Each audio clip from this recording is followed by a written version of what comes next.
Well, it says here executive session. And then the next is subsection 3. So not an executive session. Right. So we are out of executive session. We're adjourning into the special meeting. And Councilmember Deputy Mayor Van Ness. I move to decline the settlement offer in the matter of Henriksen versus Kenmore before the Central Puget Sound Growth Board. Is there a second? Second. Moved and seconded. Is there any further discussion? City Attorney, could you just clarification so the public understands what we're doing? Yes, of course. Currently before the city, there is a Growth Management Hearings Board appeal of the City Council's adoption of a public use agency exception to the critical areas regulations. As part of the Growth Board's schedule of events, there is a requirement to have a settlement discussion. Because under that schedule, the appellants offered or proposed a settlement to the council, which they considered, and it's my understanding in this motion, are declining the settlement offer. All right. Is there any further discussion on the motion? Councilmember Herbig. Just wanted to say that I expressed my concerns with their PAUE ordinance on passage, and I still have those concerns, so I'll be voting against the motion. Anybody else? All right. Hearing no further discussion, will the clerk please take the roll? Councilmember Herbig? No. Deputy Mayor Van Ness? Yes. Mayor Baker? Yes. Councilmember Danuski? She's excused. Oh, sorry. Councilmember Smith? Yes. Councilmember Sperry? Yes. Councilmember Curtis? He's excused. 4-1. All right. Thank you. So we can now adjourn from the special meeting, and I will call the council meeting to order.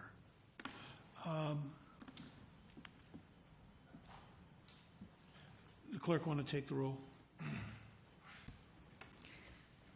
Councilmember Herbig? Here. Deputy Mayor Van Ness? Here. Councilmember Smith? Here. Councilmember Danuski?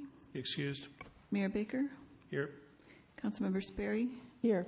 Councilmember Curtis? Excused. Thank you. If you'll please rise and join me at the flag salute. I pledge allegiance to the flag of the United States of America and to the republic for which it stands, one nation under God, indivisible, with liberty and justice for all.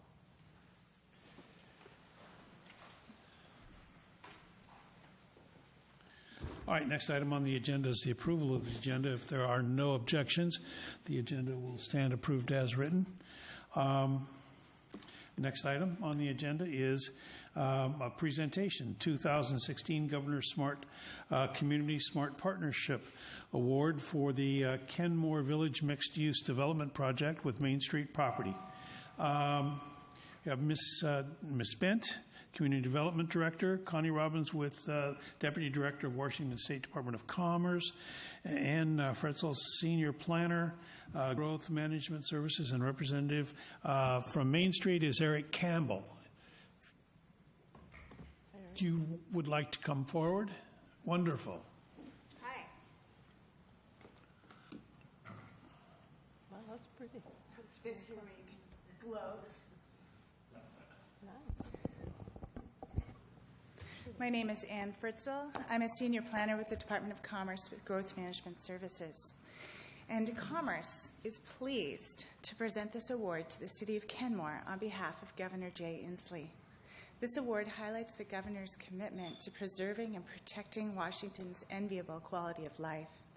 It recognizes the hard work of our citizens, businesses, and our local officials to make sure we have a clean environment, a healthy economy, and high-quality communities. All the attributes that make our state a great place to live, work, and play, and help us to continue attracting top talent and businesses from around the world.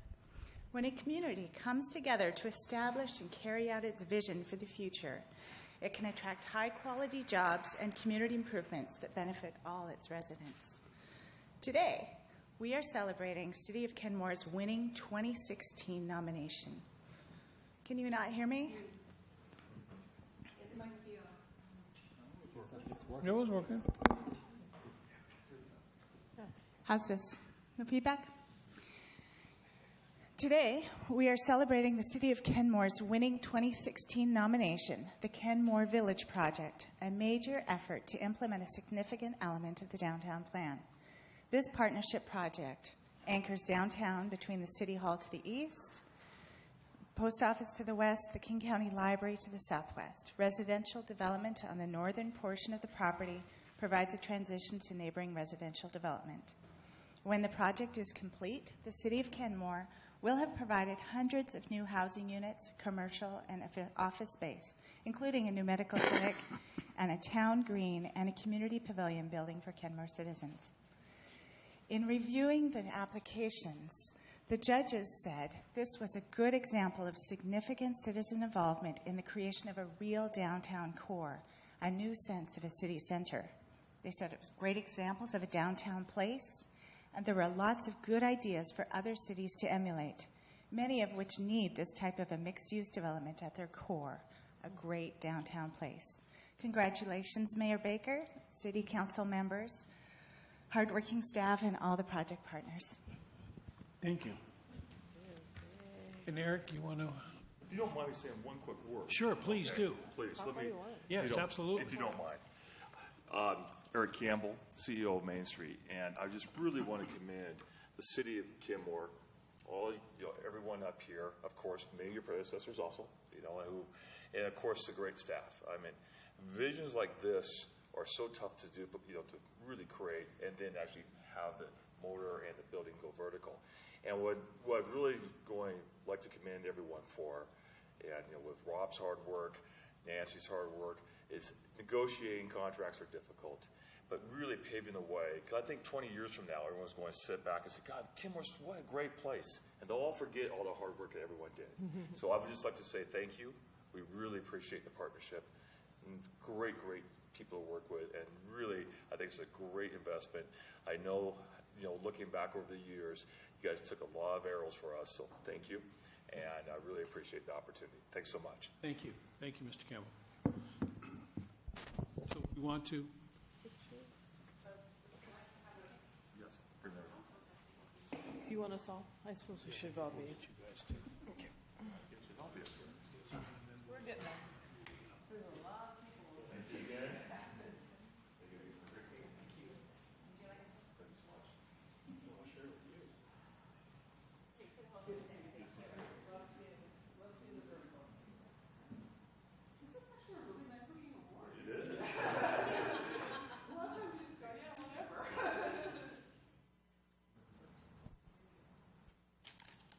Take a couple here, just to make sure.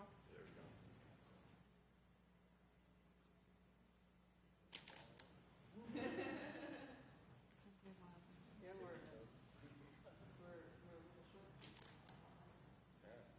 Yeah, hold on.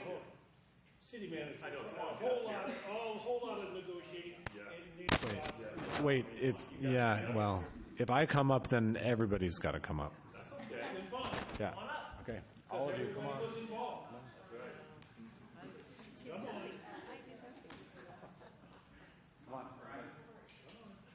Come on.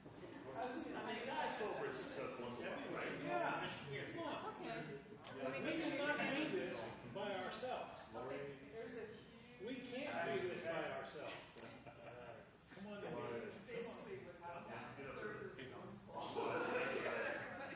Could you take the picture? Of course. Aw.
Hello, hello.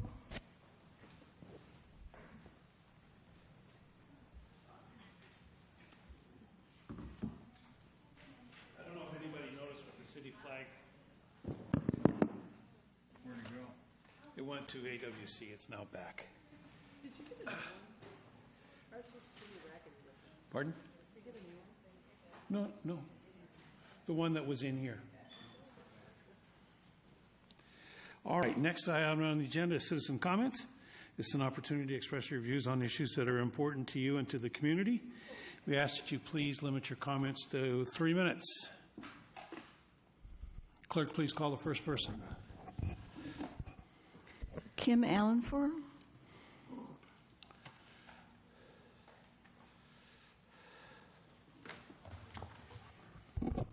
Good evening, Mayor Baker, Deputy Mayor Van Ness, council members and staff.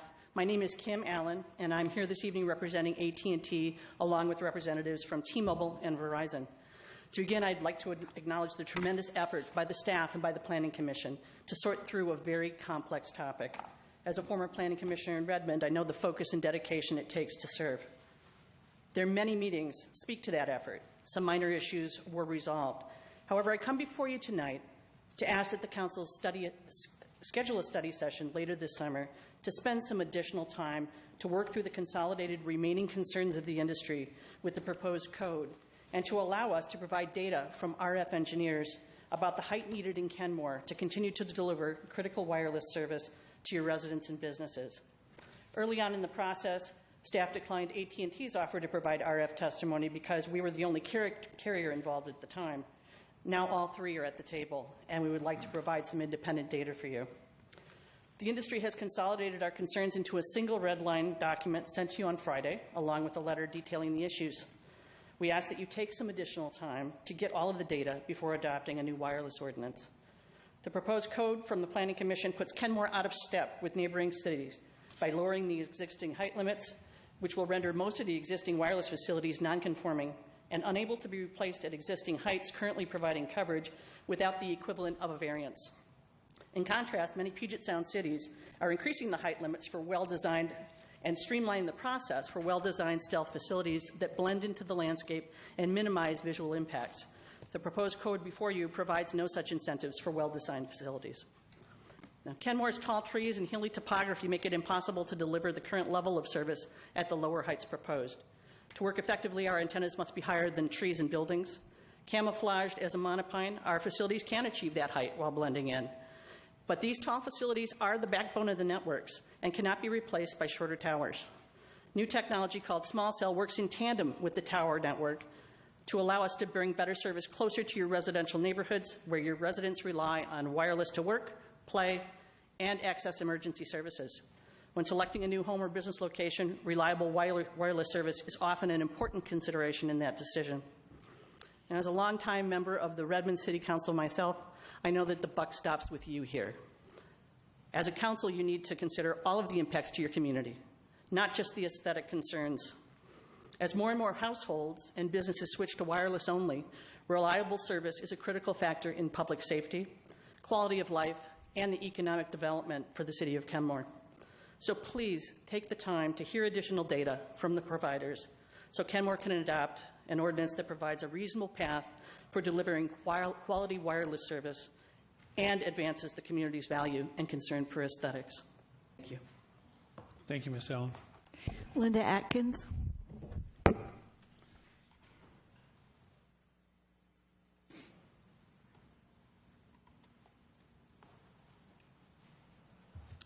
Good evening. I'm Linda Atkins. I'm appearing on behalf of T-Mobile.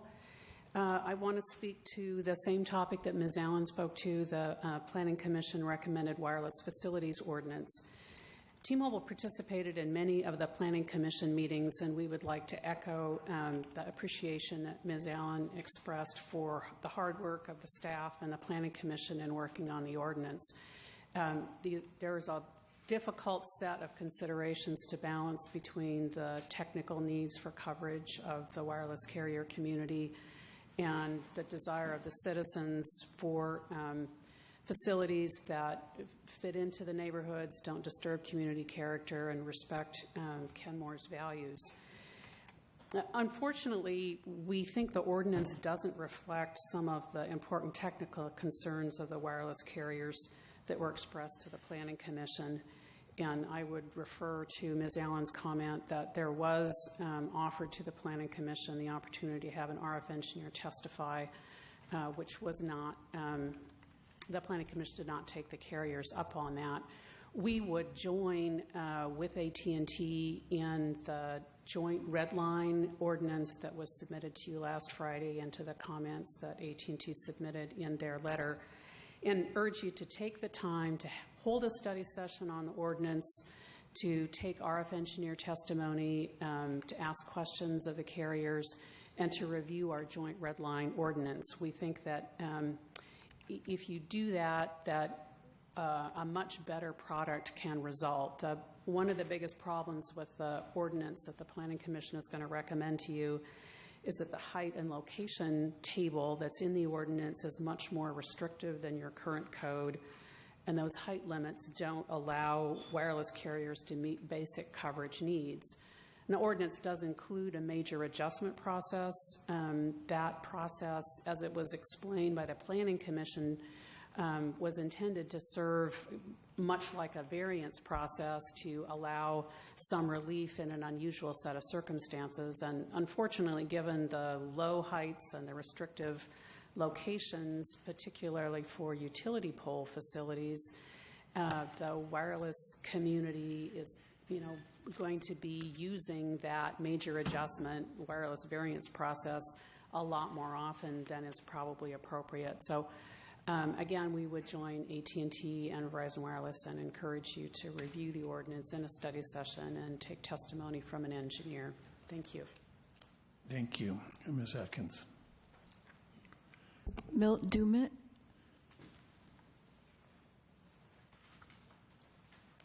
Mr. Mayor, members of council, my name is Milt Dumit. I represent Verizon Wireless. I'm the Vice President of Public Policy for the Northwest, including the state of Washington. Thanks for having us be here tonight. I do want to thank the Planning Commission and the staff also for opening the door to the discussion on wireless. It's an extremely important issue now as data demands grow by 60% a year. And so for you to stay ahead of that demand is really important for you as a city and for your citizens. I really can't cover any better than did Ms. Atkins and Ms. Allen the reasons that we're asking you for additional time to study, for you to study and take testimony and additional evidence as you consider the policy. I just would add one thing, and again, to commend the Planning Commission for this. I think they recognize the distinction for small cells in the draft ordinance and for really the need to have a more streamlined permitting process for small cells. It's really allow for density, densifying the signal for as the capacity issues just continue to grow here. So that's something that we would look forward to. Verizon, I think, to really explaining. In addition to the RF engineer that we've offered, and the industry has offered, we're happy to bring to the council an expert to inform you or present to you on the small cell component as well. So again, my thanks. I'm happy to take any questions. Thank you. Thanks. Ms. Newth. Kerr Leons. Sorry, I get it wrong. Good evening, Mayor Baker, council members. I'm sorry, my spelling must be very bad. My name is Ken Lyons with AT&T. Before I start my comments tonight, I just want to pass out some updates to some information you probably already have in your packet, but there was a last-minute change at the Planning Commission as it relates to some of the height limits, and I wanted to provide some updated exhibits as well as a comparison chart that shows how Kenmore's regulations, how they're similar, or you can kind of compare them to other local governments in the Puget Sound area. So if I may. Yeah, if you just give them the clerk, she'll get them to us. Thank you.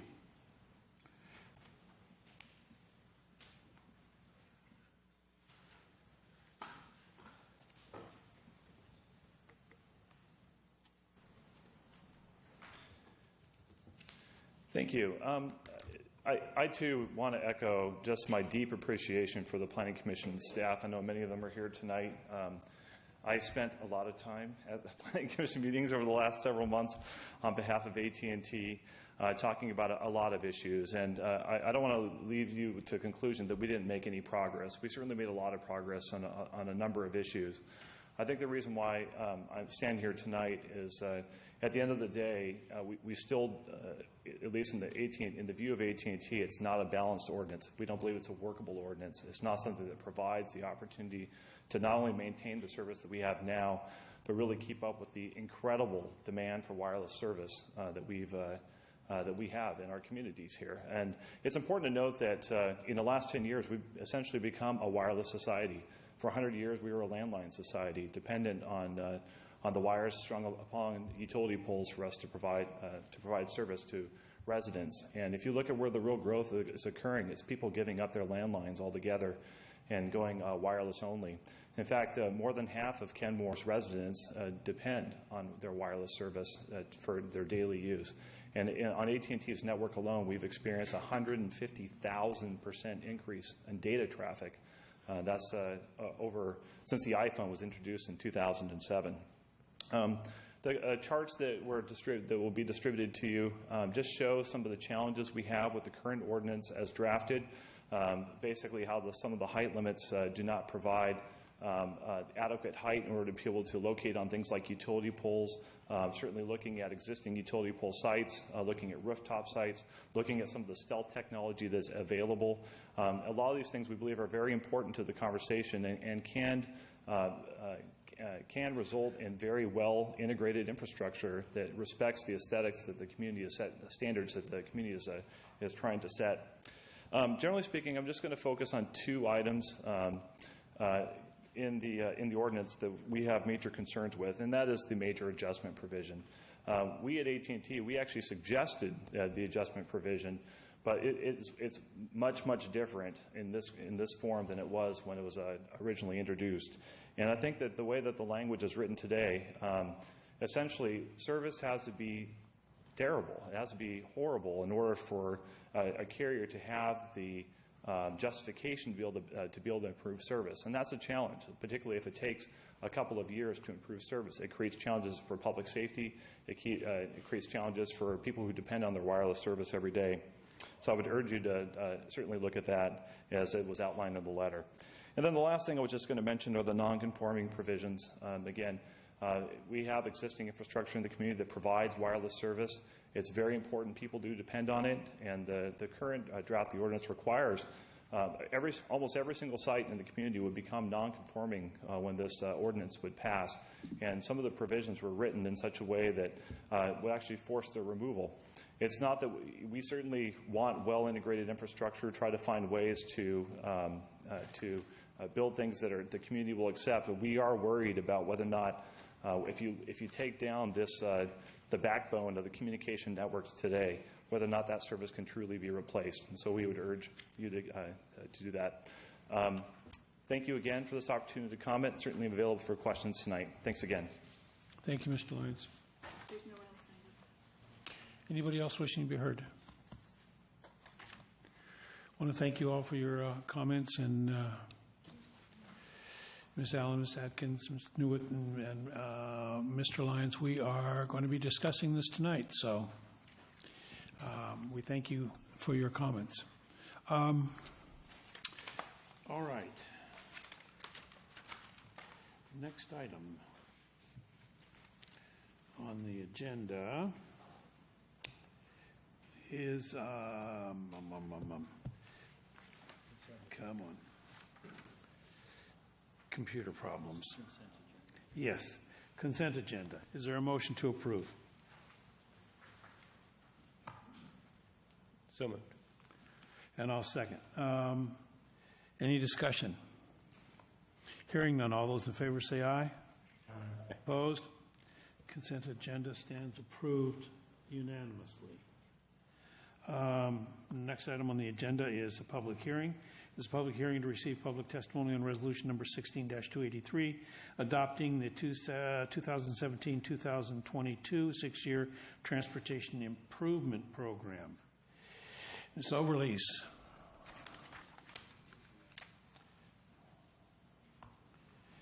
And looks like we have Mr. Vincente tonight.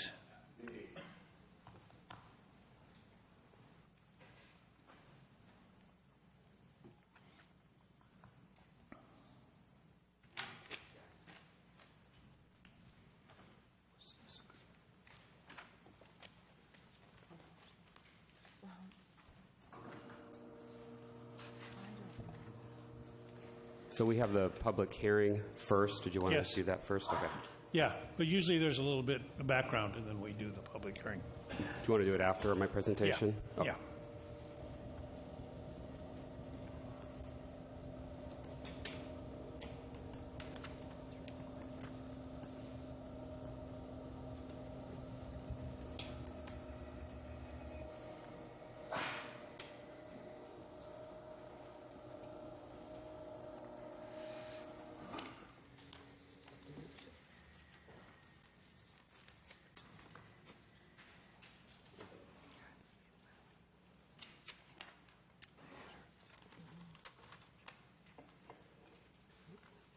Oops. Oh, I guess I should have done that. Oh, well. Do you care if I just kind of peel yours? I'm sorry. I always forget which button it is. We're so spread out.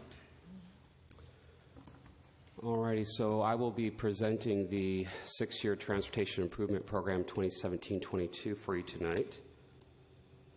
As a quick background, per the RCW, we're required to create and adopt a transportation improvement program.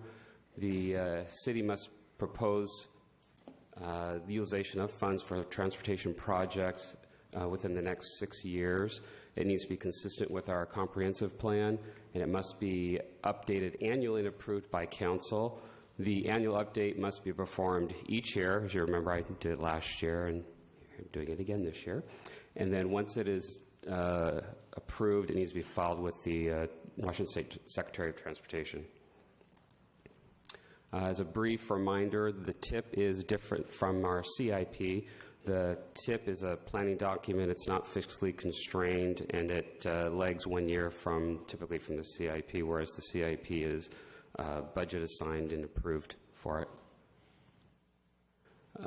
The TIP last year retains a few projects that are still ongoing. The State Route 522 West B project, the West Sammamish River Bridge Replacement Project, our overlay program, 62nd Avenue Northeast sidewalks, and the Northeast 202nd Safe Routes to School sidewalks. Those projects that have been completed as of, or expected to complete this year, come off of the TIP for this period. The TIP, we added some new projects. We added the 68th Avenue sidewalks as identified in the Walkways to Waterways ordinance that did, or I'm sorry, I forget what measure that's coming up. Then the Arrowhead Elementary sidewalks, the Northeast 153rd sidewalks, the Highway 522 pedestrian crossing study, and the Northeast 181st Street sidewalks from 65th to 67th. These are projects that were potentially identified as grant opportunities, so we included in the TIP. The projects that listed above are consistent with our transportation element of the comprehensive plan that was adopted in December 2014. As per required, the TIP requires a public hearing, which we'll have after this, and after this. Right now, we are recommending that Council adopt Resolution 1616283 and approve the 2017-2022 six-year Transportation Improvement Program. Are there any questions? Councilmember Sperry. What would the mayor do if I didn't have a question, right? I saw that we do have the projects that are reflected in the bond measure or the ballot measure that's going to the public. Was any funding, I know, or potential funding from passage of that ballot measure included in this? So what we do within the plan itself is the spreadsheet. We identify what we believe the costs are going to be, and since we don't have any funds secured at this time, we list them all as unsecured, and the money that I have listed in the spreadsheet is reflective of what was discussed during the discussions you had for that bond measure. So what you're saying is that the project cost is basically based on our process that we went through to identify the projects that the public was interested in. Okay. Yes, for those projects, yeah. Thank you. So, before I start, anybody else, any questions? Is it the tip that helps set our impact fees?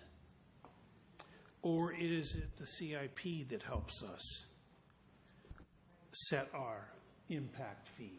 It's actually your capital facility plan, which includes a transportation element, which will include your 6-year CIP. Yeah. So this is a statutory requirement, and it has to be consistent with those documents, but it is your CFP that sets your traffic impact fees. Yeah, because I remember that we used to have pretty in-depth meetings about what was on here and whatever. Not that I don't agree with anything on here. I do agree with it. Was just curious. Yeah, the requirements for the TIP are actually fairly simple. You just need to identify those projects where you anticipate spending transportation funds. That's about all you need to do. And this is not the one where you have to anticipate where the money might be coming from. Only to the point of whether or not it's going to be local dollars or state or federal dollars. Or grant monies, right? Correct. Yeah, okay. This is the one that I was thinking about then. So, and this is a yearly requirement. It is a yearly requirement, yes. Right. All right. Fine. Any other questions? Okay, thank you. Thanks. So I'm going to open the public hearing then.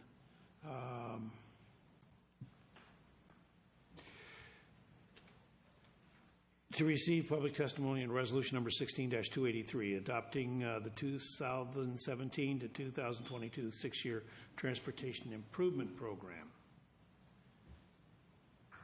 Clerk, please call the first person. There's no one signed up. Anybody wishing to be heard? Is anybody wishing to be heard on the 6-year transportation improvement plan? Anybody want to be heard? Seeing nobody coming forward, I declare the public hearing closed.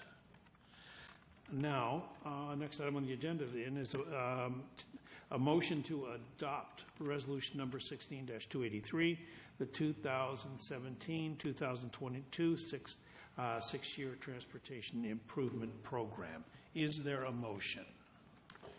So moved. And I'll second that. So the motion on the table then is to adopt resolution 16-283, 2017-2022 6-year transportation improvement program, to approve that. Is there any discussion? Hearing none. Clerk, please take the roll. Mayor Baker? Yes. Deputy Mayor Van Ness? Yes. Councilmember Smith? Yes. Councilmember Sperry? Yes. Councilmember Herbig? Yes. 5-0. All right, next item on the agenda, Puget Sound Energy Franchise Agreement Status Report. Ms. Housley.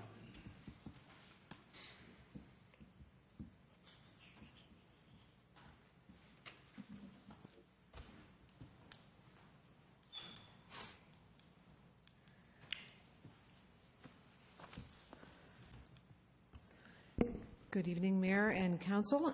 Here to do a brief update on our discussions and review of the Puget Sound Energy Franchise Agreement. And as you know, the most recent agreement expired in 2015, and since that time, we have been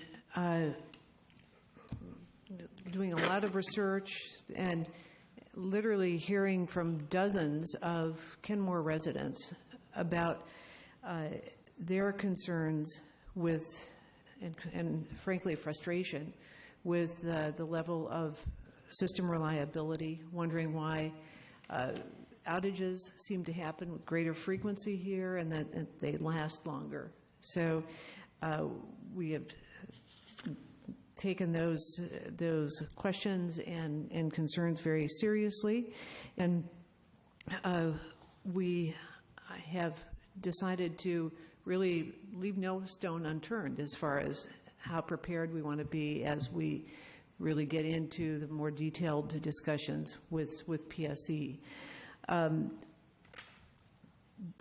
We are, as you know, starting to work with consultants. You approved a contract in June, late June, with Exponent. And one of the things that we wanted to do is, well, let's learn from what other cities have been, how they've been approaching these contract negotiations. And given our issues with reliability, we felt it was really prudent to get some independent technical expertise on this issue. So we've started our work with Exponent. I think that they'll probably be here talking with you at a council meeting, probably September. And we expect that their work will be completed in about 3 months. And one reason that we wanted to work with this firm, and I think that their work will be high quality and will also be done in a relatively short time, is that they worked with the city of Bellevue for well over a year as Bellevue was going through their process to come up with a new franchise agreement. So you might recall that in December we had a discussion with you about some of the things that, given what we had heard at that time, we really wanted to dive into and examine very closely in this new franchise agreement. And a lot of it is about system reliability, particularly in some parts of the city. And also vegetation management. We have a lot of trees here, as you well know, and that makes our system more vulnerable. One thing that Exponent is doing, but we had already made some preliminary contacts with other service providers so that we have a better idea of their systems and their system reliability. And then really recently, within the last 3 weeks or so, Puget Sound Energy did have a couple of events in the city. One was an open house here on June 22nd, and then a few days later they had a community site visit in the Circuit 26 area, which is in northwest Kenmore. And at those events we were encouraged to see planned capital projects that had additional investments added to them from what we had seen several months earlier. And to my knowledge, those aren't approved yet, but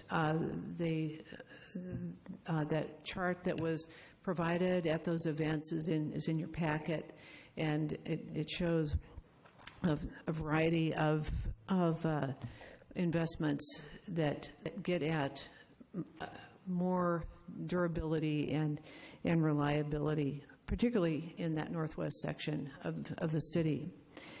Councilmember Herbig and I were at the site visit and had quite a few community members there, and people had a chance to have their questions answered. We've heard a lot about the difficulty in that part of town with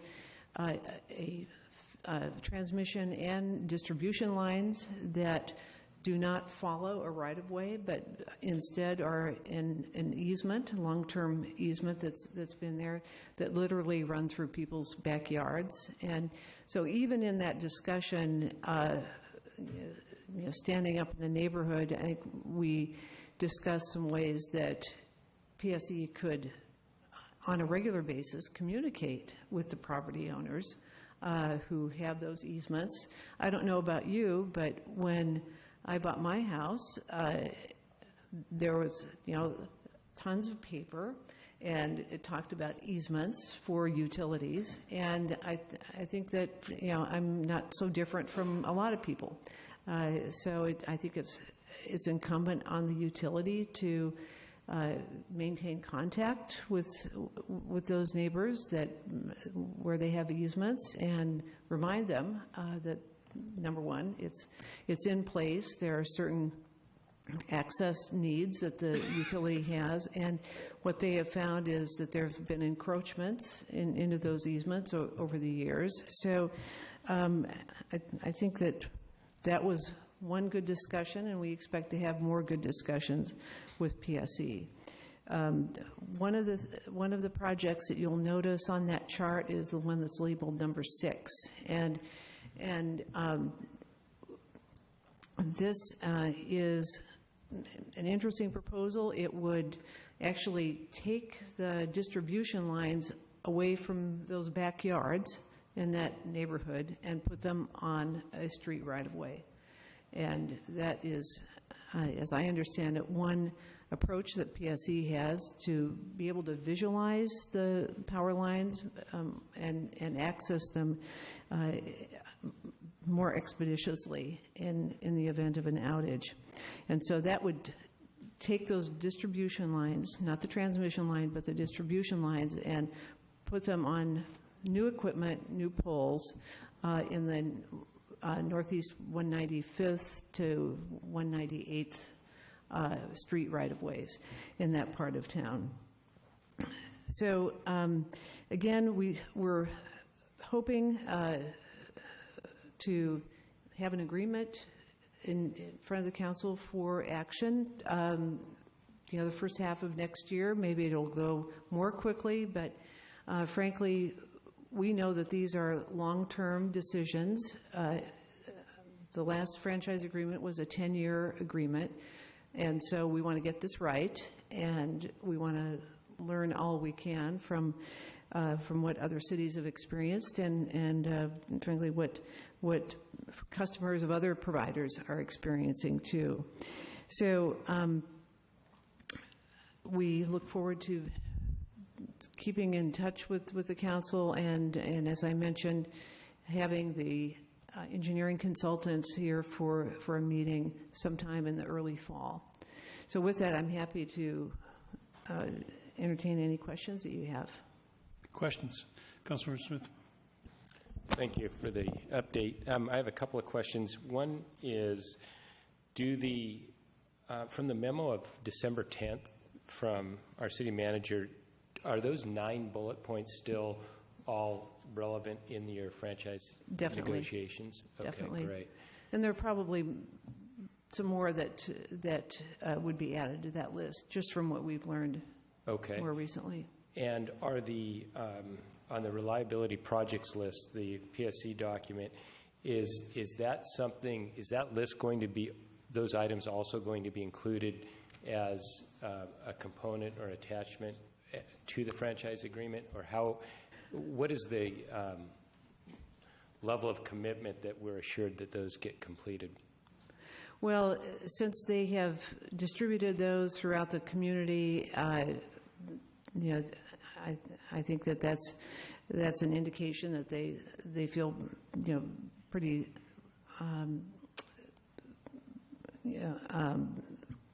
comfortable with the support in their organization. But not only would we probably have something like this, but we would have timelines about discussions every year, as they enter into their schedule for capital improvements, just like we do in our budget.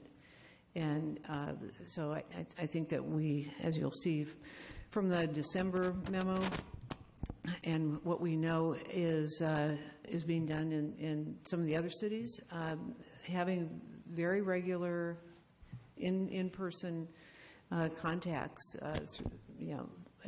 at least once or twice a year on not only how reliability has performed over a period of time, but what's coming next and what are the investments that are going to be planned. Okay, great. Thank you. And thanks for also following up on the recorded easements, because that was a big issue when they were fully acknowledging that they weren't maintaining their own easements where they had recorded documents on the title, and so I appreciate that. Thank you. Yeah. Your Honor. Yes, please. As Nancy Owsley mentioned, we're retaining the services of exponents to do an assessment for us, and we had originally thought that perhaps we could have negotiations with PSE wrapped up by this fall. But we actually, before we get into the thick of negotiations with PSE, we want to wait for this exponent assessment to be completed first before we know what we're, so it'll help us know what we're asking for in the franchise agreement. And given these planned reliability projects that they've shown the public, that gives us some level of comfort that that they are taking us seriously, they're listening to us, and that they're making some progress on reliability.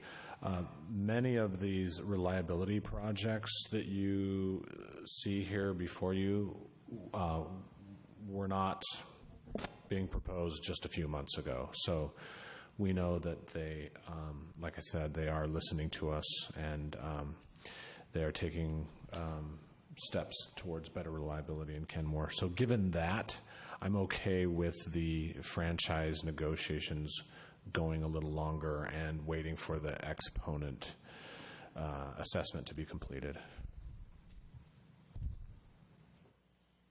Any other questions? All right, thank you. Thank you. Thank you very much.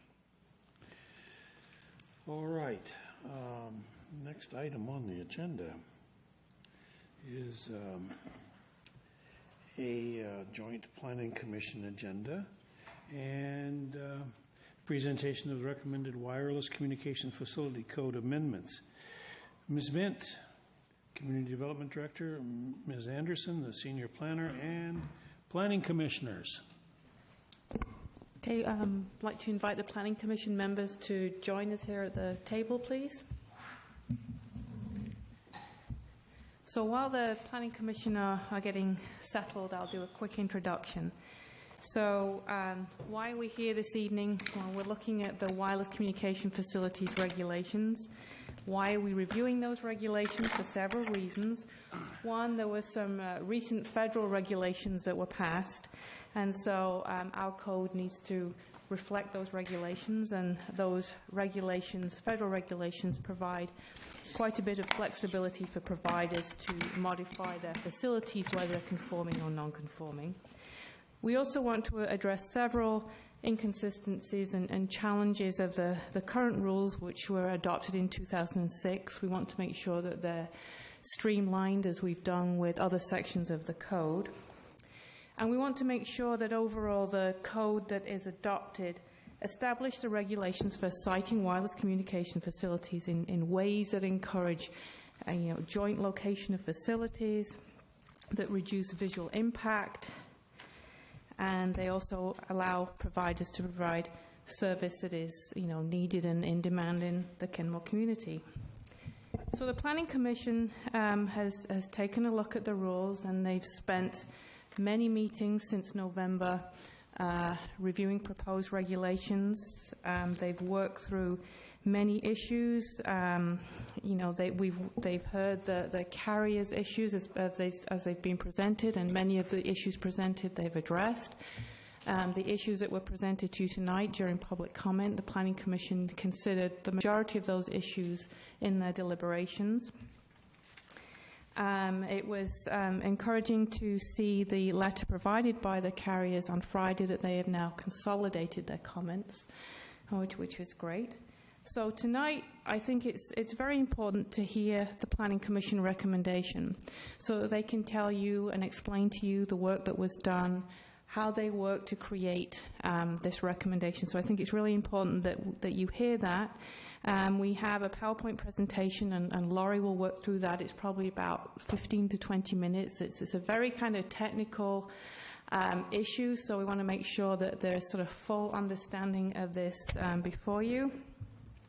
And then the Planning Commission, individual Planning Commission members and Chair Nugent will present the Planning Commission recommendation, highlighting some of the issues and topics that they worked through during the last few months. So, council direction that we're looking for tonight, we certainly want you to have the opportunity to ask questions to the Planning Commission as you have them here tonight, to make sure that there's the opportunity for discussion and questions. The options before Council that staff would be looking for is you could decide that the recommendation that you've received from the Planning Commission, that you are ready to move forward with that recommendation and direct staff to prepare an ordinance. You may have a few clarifying questions that you want to have addressed tonight, including a few questions related to the carriers' concerns, and if we can address those, you still may want to move forward with the Planning Commission recommendation. And thirdly, you may want to agree to the request by the carriers as they presented this evening and in their letter for a study session where they can present their concerns and bring in a technical expert. I would suggest from a staff perspective, if you decide to go down that path again, please hear the Planning Commission recommendation first. And if you agree to a meeting, it will mean that study session will have to be in September. You only have one meeting left in July, so it's not adequate time for the staff to provide a detailed response to the letter provided by the carriers. And also I would suggest that the city has the ability to provide questions to their engineer in advance of the study session that either staff or the council would like to see answered at the study session if that's the path you want to take. So that's my introduction, and having said that, I would like to ask Laurie to begin with the PowerPoint presentation. Thank you.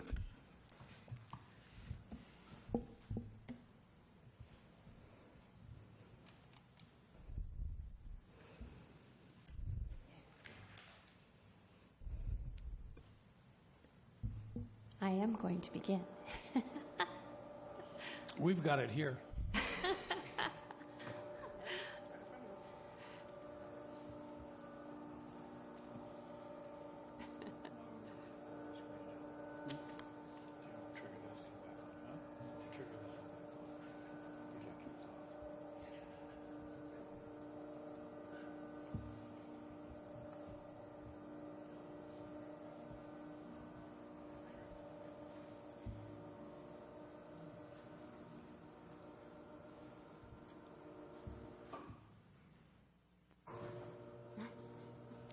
Seems like it went to sleep and it needs to be woken up. It did go to sleep.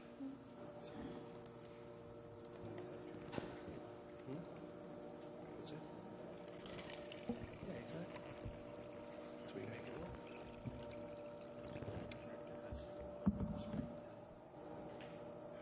Yeah, I think so. I'm not sure if that's the way they've got it working. No. No, with the shades.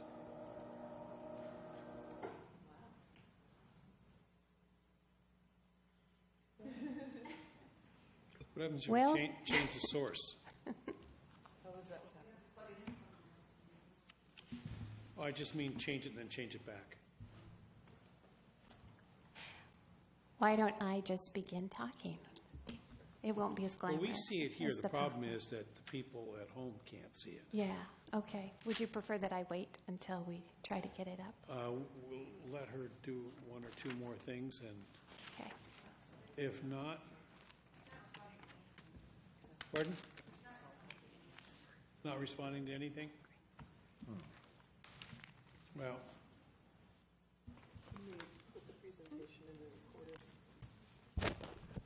I wonder if we can, because obviously this is live captured, that if it can be put, if the presentation can be edited into the recording. So, I mean, obviously, it's not helpful for. Patty, is that possible that we add this in the video? The PowerPoint that we just had some. Oh, okay. All righty. Okay. The PowerPoint was part of your agenda packet, so yes, it is available there. Yep. To the public on the website. Yes. Okay, so let's go ahead and get started then. All right. So tonight we're here to present the Planning Commission's recommendation on the wireless communication facilities project. And this chapter was originally developed in 2006, and since that time, there had been a number of problems of interpretation. There were code sections or there were references to code sections, for example, that didn't fit with the actual code section that was referenced. There was somewhat conflicting requirements in different code sections, and some of this came to a head in 2009 when there was an application for a wireless communication facility in a neighborhood, and we had to get the city attorney involved in determining what code sections prevailed and that kind of thing. So we'd had a number of problems of interpretation. Then the FCC came out with a new set of requirements for wireless communication facilities and modifications to those facilities. So the amendments became a priority, and the City Council assigned the task to the Planning Commission on the 2015 docket. Wrong way. So the purpose and goals of the project were to, first of all, provide for wireless communication facilities. You heard the carriers talk about the great increase in use, to encourage locations in non-residential areas, to encourage the joint use of facilities and minimize the total number of support structures, to minimize adverse visual impacts, promote safety, and, as I mentioned, to comply with the FCC rules. So the Planning Commission began their review in November of 2015, and they reviewed standards as they discussed topics from all local jurisdictions: Kirkland, Redmond, Bothell, Lake Forest Park, and Shoreline. Through the carriers' participation, there were some other code sections that were recommended, and we looked at those from Bellevue, Woodinville, Edmonds, King County, and actually a variety of jurisdictions from around the country. In November, we had notified the wireless carriers. AT&T, T-Mobile, and Verizon have participated in this process. You saw today we received a letter from Sprint Communications, so they too are engaged. We also spent quite a bit of time hearing from amateur or ham radio operators.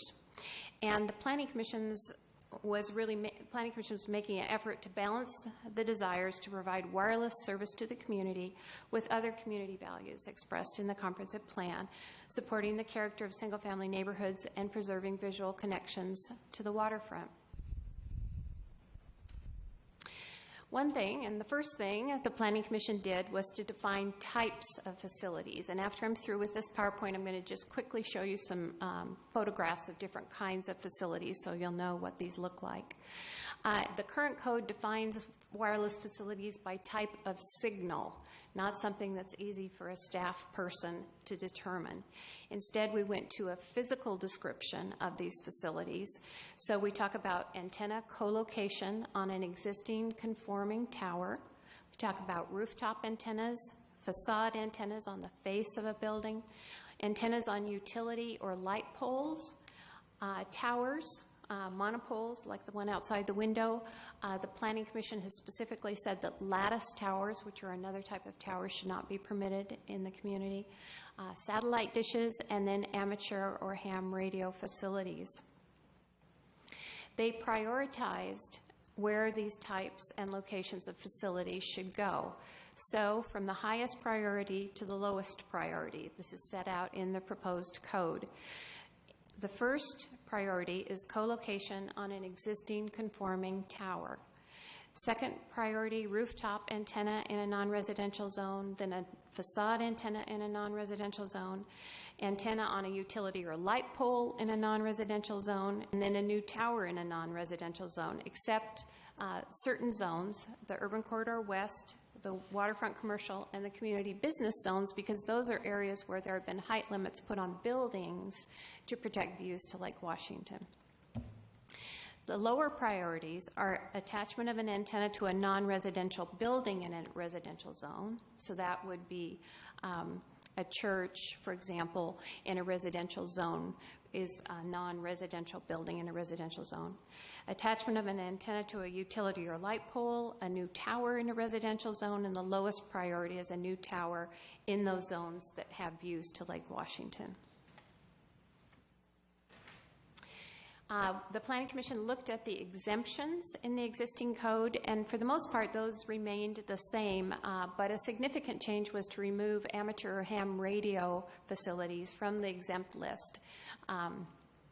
Knowing what those facilities could look like, they felt it was important to address them, and they did that, and that's when we had quite a bit of participation from ham radio operators.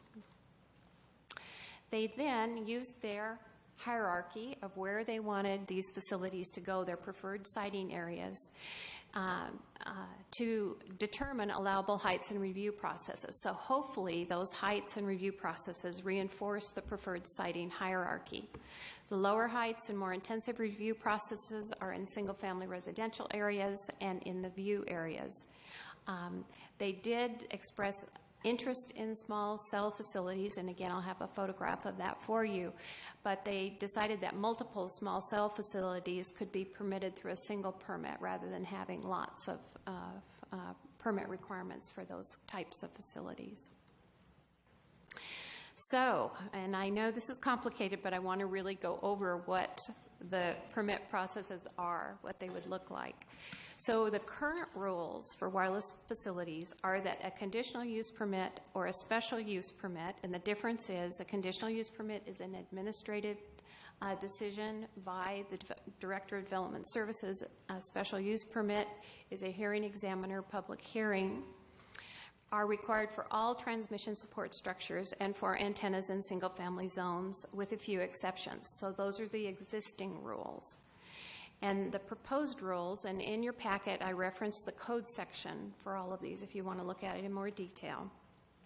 So rooftop antennas would be permitted in all zones except the view zones.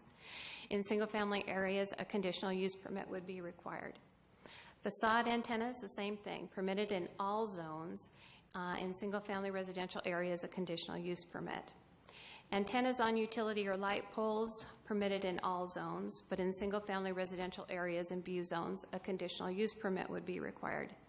New towers, on the other hand, are prohibited in all zones except regional business, urban corridor east along 522, neighborhood business, the public, semi-public parks, and golf course zones. In these zones, a conditional use permit would be required. So to cite a prohibited use in a zone, a major adjustment process is available. This is equivalent to the special use permit. And criteria are that a gap in service exists and that impacts are minimized. Looking at the maximum height limits, and again, I want to remind you that the Planning Commission looked at all neighboring jurisdictions when they were doing this, and certainly there were some that were more restrictive, there were some that were less restrictive, and there were some that were comparable. And we can look at that if you would like to more specifically. So the current rules are a 60-foot maximum height in the residential, neighborhood business, and downtown residential zones, and 100 feet in the regional business, urban corridor, waterfront commercial, and downtown commercial zones. The proposed rules for rooftop antennas would say you can put a rooftop antenna 15 feet above the roof at an antenna location. A facade antenna could be 2 feet, again, this is on the face of a building, it could be 2 feet above the roof line or parapet, except in the view zones. Antennas on utility or light poles would be a maximum of 55 feet tall, except in the view zones where the height is restricted. New towers would be up to the building height limit as specified in the underlying zoning district. This could range from 35 to 55 feet, with additional height up to 75 feet if additional setbacks are provided. The minor adjustment process, which was another administrative permit, allows up to an additional 5 feet in height. And then the FCC mandated, it's called an ECFM process. This was a new federal rule, allows modifications to existing facilities of from 10 to 20 feet in additional height. And that's something that the city does not control. If the proposal meets the criteria for this ECFM abbreviated process, then the carrier is allowed to do it regardless of other city code sections. And then, as I mentioned previously, the major adjustment process would allow up to an unlimited height if the gap in service is demonstrated and impacts are minimized. Okay, so visual compatibility techniques. This is where you have a monopole looking like a pine tree, or somehow disguising or making less obvious these new facilities. Many of these standards are carried forward from existing code language. So what has happened is that concealment elements are identified for all kinds of facilities. There are new standards talking about view blockage to Lake Washington. Aluminum mesh rather than fiberglass. Satellite dishes are preferred. It encourages stealth technology. This is part about including disguising towers as trees or art, and I'll give you a visual of that in a minute, and require placement of related equipment underground if practicable. It also prohibits commercial signage on these communication facilities. I've mentioned the ECFM process, but it allows modifications to existing facilities, whether conforming, and this is important, or legally non-conforming. So many, if not all, of the existing towers, like the one outside the window, would become legally non-conforming. They were permitted through a process. They would now be non-conforming as to height. But the FCC standard allows modifications to these facilities if they are from, and it depends on whether they're in the right-of-way or not, but it can allow an additional 10 to 20 feet in height or 6 to 20 feet in additional width. And then again, that is an FCC standard, and the city does not control that if the standards are met. The major adjustment process I've mentioned, and that would, again, allow carriers to vary any standard if they can meet those tests. In other words, there are no outright prohibitions in the chapter as it's drafted. The adjustment could be used to vary development standards, but also to allow a use in a zone. And again, this is equivalent to the special use permit process. It's a recommendation by the Development Services Director, and the hearing examiner makes the decision after a formal public hearing. Planning Commission added a new code section addressing compliance with the city's noise regulations. That was a new section. And then they discussed nonconformance. So again, you can modify using the ECFM criteria if you can meet those, but you can't use the nonconforming provisions to increase height. And they've added some additional review criteria, and you have to comply with the concealment element standards to the maximum extent practical if you're modifying a nonconforming facility. Minor adjustment allows replacement of existing nonconforming equipment on a new change-out pole. For example, we heard that sometimes the utilities need to replace a pole for whatever reason, and the carriers were concerned that if they had a nonconforming facility on a pole and PSE had to change it out, they didn't want to be penalized for that. So the idea is if the pole has to be changed out by the utility, you can put it back if the equipment is generally of the same dimensions. And again, nonconforming towers, all the existing cell towers, there are 5 of them, would become nonconforming. They currently range from 75 to 96 feet in height. They could be maintained and repaired. That's standard in the code. They could be modified through the ECFM process. They could be modified except for height through the conditional use permit process. And if they wanted to modify height, that could be considered through the major adjustment process. So there is not a standard that says a tower has to be taken down. It's just like any other grandfathered building or structure. Other components in the rules, there's a feasibility analysis for alternative locations, a continued requirement for a pre-application community meeting to look at alternative sites, the ability for the city to retain expert review, compliance with FCC's radio frequency, radiation, and interference standards. Those are health issues and are regulated by the FCC, not the city. Fencing, signage, and landscaping standards, and the requirement to remove facilities that are no longer in use.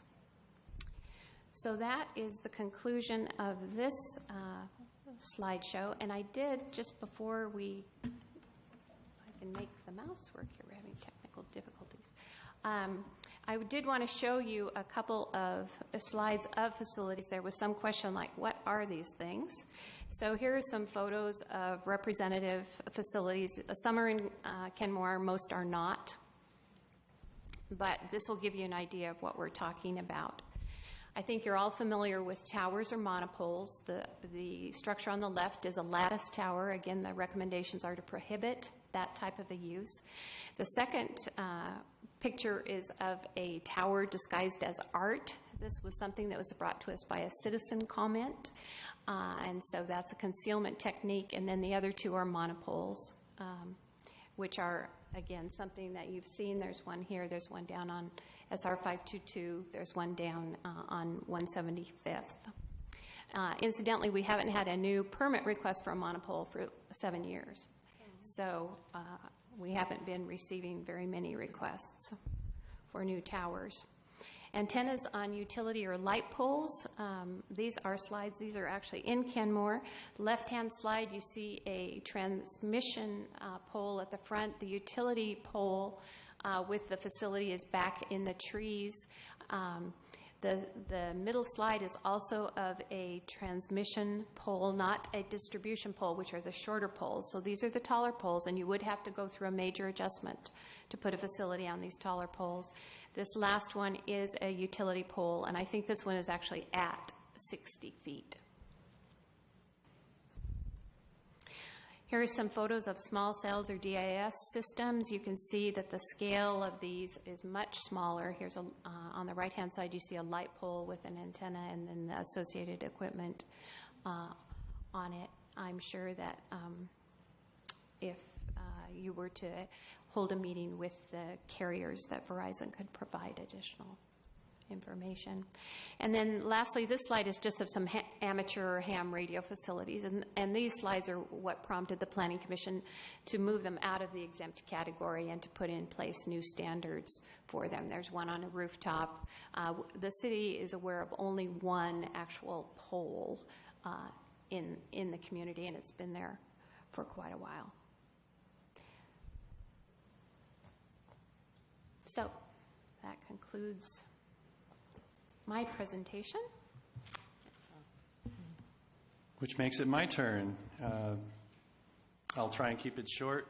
That was a thoroughgoing presentation. Thank you, Lori. We, of course, all want full coverage from wireless communication providers. And as the carriers' representatives who spoke tonight have said and have said to us many times, the demand for wireless communications has gone up dramatically in recent years. And of course, the wireless industry wants to serve this growing demand because it's in their economic interests. So to the extent we want it and they're willing to provide it, the city and the industry have consistent interests. Opposing those interests are the desires of Kenmore citizens to reduce unsightly cellular towers, poles, and antenna in residential neighborhoods, our city center, and areas with views of Lake Washington. I'm glad they drew those lines so that we can take a look at what I would call Exhibit A, right outside the glass wall we have here. It's pretty rare we get such a vivid example of what we're working on tonight, but there you go. Emphasizing the point about concerns over how they look and where they are would be, ask yourself if you would like that tower near your house. A lot of people would not. And even if it's not near your house or your neighbor's house, should it dominate or greatly affect our city skyline, the one we're really trying to build to attract new business and build our image in this region? So that's on the other side. Those are the conflicting interests we're looking at and that we had to balance in this process. As you know, the city's already, you may not know this, but the city's already experienced some strong and numerous objections to cellular towers even shorter than that one. And as you do know, the Planning Commission has long supported protecting views of the city's greatest asset, which is Lake Washington, and this council has adopted zoning regulations that protect those views. So our goal from the start has been to balance those competing interests, and we think our proposal does that. We spent far longer on this project than we expected. We got it in November last year. We didn't take a poll on this, but I suspect that most of us thought we would get through it pretty quickly. By spring, we'd move on to housing. We have a list of things you'd like us to look at. But the industry, as we can tell from tonight, is well represented, well funded. They have sent at least one attorney to every meeting. They have challenged the staff's original recommendation, which was for lower height limits than what we are as a commission recommending to you tonight. And we revisited that recommendation and expanded it and allowed for more height many times. And we've expanded our meeting period and our analysis period to, well, June was the public hearing. So that's 7 months right there. Then we had our public hearing, and we had industry representatives show up and say, we've got to slow down. We need more time. There's more things to consider. We held our public hearing, and we set a special session thereafter so we could consider more of their input. And we made yet another compromise concession on the height limits to the industry. And then tonight, we're meeting with you, and the industry is saying they strongly object to what we're presenting to you. And there was a letter that we received, I think it was copied from what you received, saying that the industry would like for you to set more meetings to consider this and consider new scientific information supporting their position. I suspect I'm not the only planning commissioner who read that and thought it's a shame they didn't present it to us in the 8 months we devoted to this issue. But that's the kind of interaction we've had with the industry. And we've really tried to accommodate them, as I said, with extra meetings and increased height limits and modified zoning standards from our preliminary proposal. The staff's original recommendation was to go up to 50 feet tall under a conditional use permit process for residential areas. And as Lori explained, that process would not involve a public hearing. We have ultimately reached the height limit of 55 feet in all zones except for view zones, because that would defeat the purpose of the height limits we set for those view zones. And those are views of Lake Washington, of course. We also allow the industry to build towers or expand existing towers up to 60 feet, which is another 5 feet, with only a minor adjustment process, which is paperwork to the Director of Development Services. It would not involve a public hearing. And this conforms with the kind of tower they were telling us repeatedly they needed in the future to provide full service. But I can get into the details, but we didn't pick 60 out of thin air. It accommodates what they were telling us they thought they needed. And when I say they, in fairness, I have to say one carrier, AT&T, was more specific about the kind of tower they needed. I'm not sure every carrier would want the exact same thing, but that was our sense from our hearings and the witness testimony. So our proposal easily enables the industry to build up to 60 feet without an open public hearing. And as I said, the industry still strongly objects. I understand that they've already started lobbying the council, not just tonight, but I think they've started meeting with council members and the city manager. So with respect to some of the things they've objected to, in addition to the height limits, they have said to us that our proposal would violate federal law and prevent them from providing full coverage. We asked the city attorney to respond to those objections. City Attorney Don appeared at multiple commission meetings and answered our extensive questions on that point about federal law. And she was very thorough in her answers, and we and the city staff are satisfied that our recommendation does not violate federal law. It does not prohibit cell towers above the 60-foot height limit that we proposed. All we have done is said in our recommendation to you that if you want to go above 60 feet, it's time to hear from the public. It's time to include a public hearing in that process, because we have had the public object strongly to towers lower than 60 feet. So that's another indication that that's a good threshold to start increasing the kind of review and participation that we get in this process. And even if they want to go above that, they can, if they can persuade the Director of Development Services that they need to do so to avoid what's called a significant gap in coverage in our city. One of the questions we asked early on was, do we have good coverage in Kenmore by your standards? And the answer was yes. The follow-up is, but we don't know if we can keep it up unless we get much higher limits and we have much more latitude to build these towers. But one of the elements of this that has also come up is, well, where is technology going with this? I mean, do cell towers have to stay this size, this tall? And the answer has been, well, no, there has been improvement in cell tower antenna technology so that, as Laura pointed out, newer cell antenna can handle more capacity and be of smaller size. So by setting the limits we have, we're motivating the industry to work toward that more efficient model of cell towers so they can get the coverage they want, we get the coverage we want, and we don't have an unsightly skyline or block views of Lake Washington. With the kind of height limits they want, they just keep what they have. They have no incentive to change it or add to it with less expensive cellular facilities. So in short, yes, this is a fast-changing industry. Yes, cell demand is growing rapidly. Nobody on the Commission disputes that. But technological advancements have also enabled the industry to do it more efficiently and with less obstruction.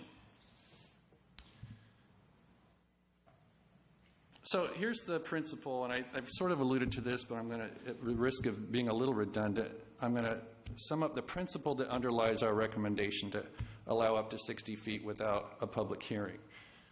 We're saying don't make assumptions about how tall these towers have to be, because we don't know what the future will bring. If we give them the kind of height limits they want, 80 feet, 100 feet, some have said unlimited height limit, no height limit, we might open the door to a skyline that has lots of very tall, or even some very tall sailor towers that it turns out we didn't need to give them because technology has allowed them to provide that service without doing it. What we're saying is we've got our 60-foot height limit. We've currently got good service. They can go above that if they can persuade the Director of Development Services after full public hearings that they need it to provide the full service. And this may remind you of the development agreement exception that we have to our current downtown height limits. We look at each proposed tower on its merits. We don't give them a blank check for every tower that they might want to build. We say, let's look at each one that goes above 60 feet. How tall does it have to be? Where does it have to be? Can we put it in a place that's less obstructive or offends fewer residents? Can we use cell technology that's more advanced to still give your full service? And that way, we have way more control over what this city is going to look like and still provide the full service we want. So I invite my colleagues on the Commission if they want to add any comments to that. I do know that Commissioner Srebnick and Commissioner Vanderline were going to speak to the petition that was signed, I'm not sure how many years ago, but they, at least Commissioner Srebnick, participated in that citizen campaign opposing a 60-foot cell tower over, I think, in this northwest corner of the city. It's a shame she's not here to give more details on that, but we've seen what happens when we let this go without some kind of controls and without public input. We get a strong negative reaction to it.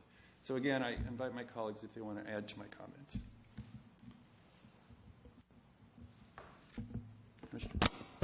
I just have a couple of comments primarily related to the reasons why in the past we've gotten a negative public response to wireless facilities. And if you look at the old facility that was criticized, and you look at some of the other aesthetic requirements that we have, you're unlikely Well, the question is, will you see more complaints? Because there will be more requirements to make it more aesthetic. As I understand it from the other proposals that relate to the aesthetics, something like this that we see here would not be able to go in because it would be required to be stealth or hidden or something. So we're not talking about this particular type of tower going all over the place because it would have to meet other requirements. My only concern is that we don't really know the consequences of this height limit if based upon, I don't know if the new packet that you received from the wireless providers shows it, but we had seen earlier a drawing that showed the impact of the height and what could happen. One of the things that we were told was that for efficiency's sake, at least with AT&T, they would like to have dual antennas, and that required them to go to a little over 60 feet. Since we're making, under the existing arrangement, everything non-conforming, virtually everything, we might want to consider having a higher height limit that is visually and aesthetically more acceptable, which is part of the proposal, but it might allow them to continue to provide a greater service of technology to the community versus, and also avoid maybe too much proliferation. Because if you don't allow them to do a double antenna, you may be asking for 2 antennas next to each other because they can't meet the height requirement. So I think we have to really consider whether we're creating some unintended consequences. If we are willing to accept it, then at least you have intentionally done it. And I think that's all that we can do is at least make sure that we don't have unintended consequences. You can certainly accept intended. I don't know if there are any other comments. Yeah, I want to point out that our vote was 5-2. Commissioner Olson was speaking for himself, not for the commission, as one of the negative votes on our proposal.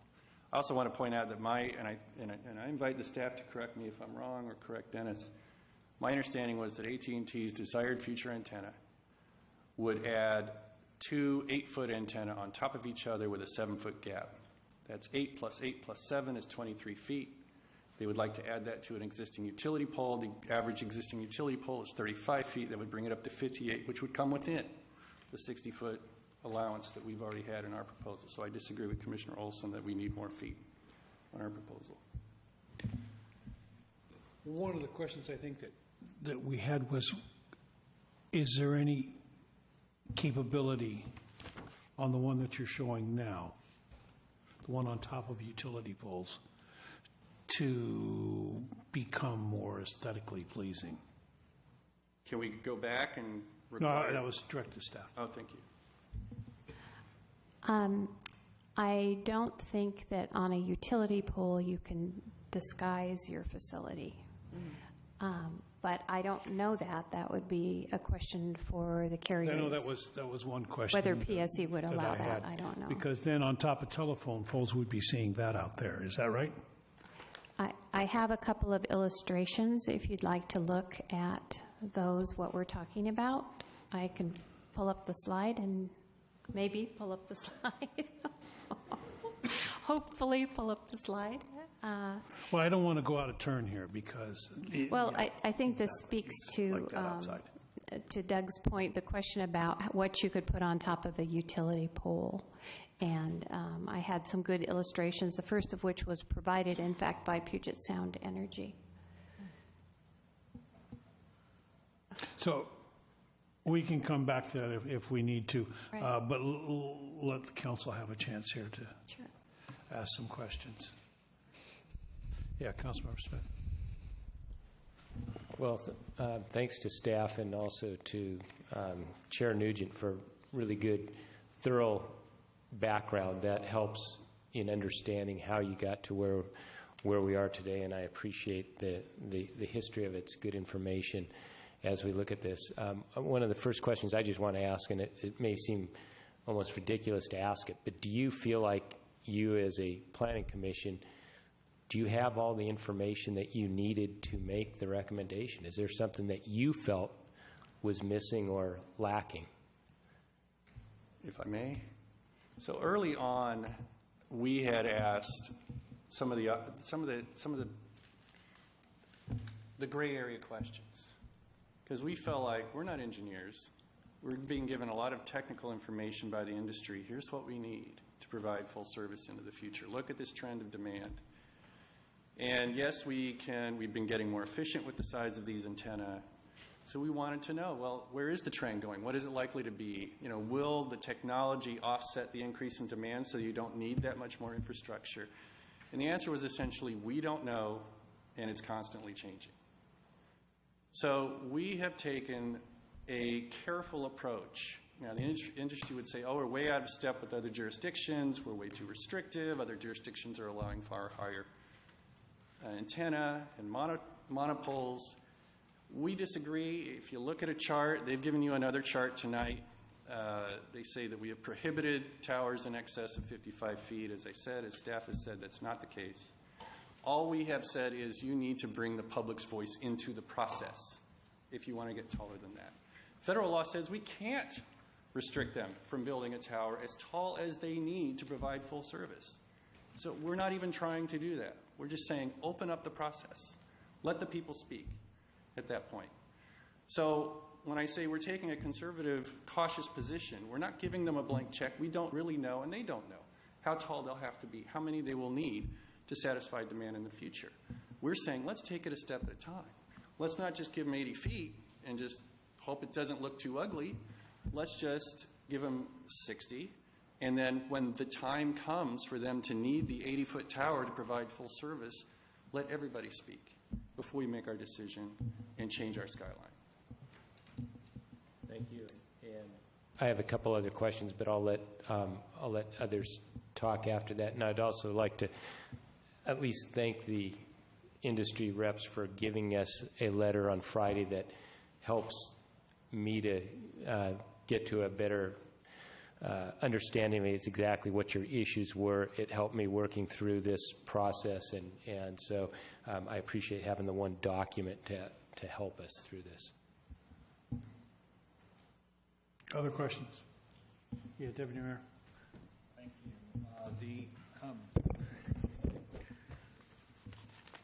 This that was handed out to us here, I think, by the gentleman from AT&T, the monopine, 75-foot, that is a better-looking tree than any natural one that's there.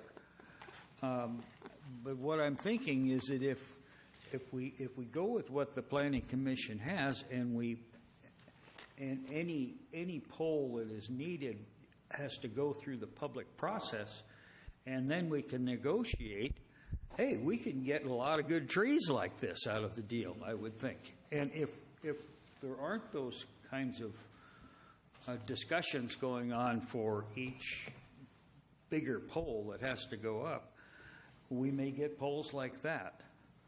And we wouldn't have the leverage to say, okay, you can go that high if you make it look like this. It's kind of like development agreements that we have in zoning.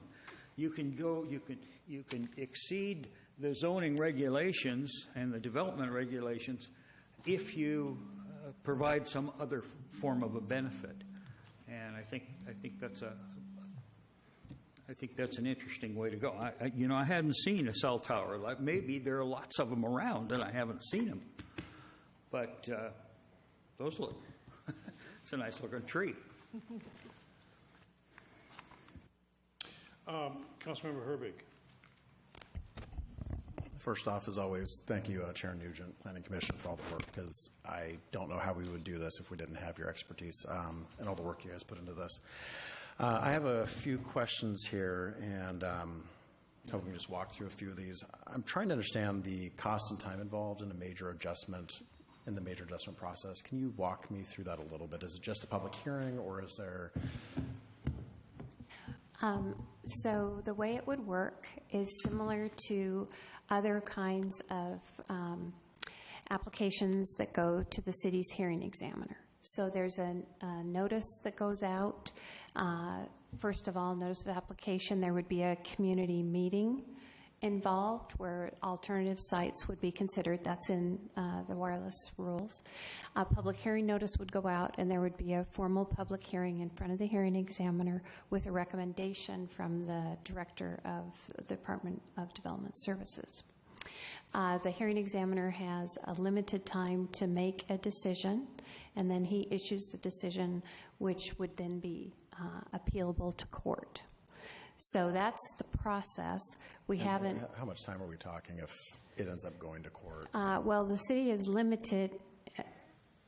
Going to court, I don't know. The city has to, from the time of a complete application until a decision is made, has 120 days. That's a maximum. That's a state requirement. So I think it probably depends on the department's workload, whether we're looking at 4 months or 6 months. I don't know. I can't answer that question. Okay. And the fee has not been determined, but I assume it would be comparable to other hearing examiner fees, which are to cover the costs of the mailings and the hearing examiner, et cetera.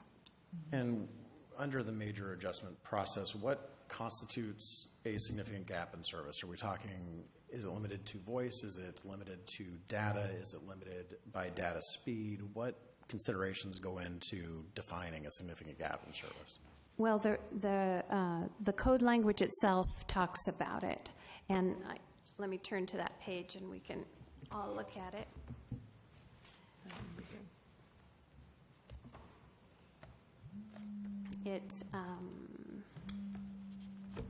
So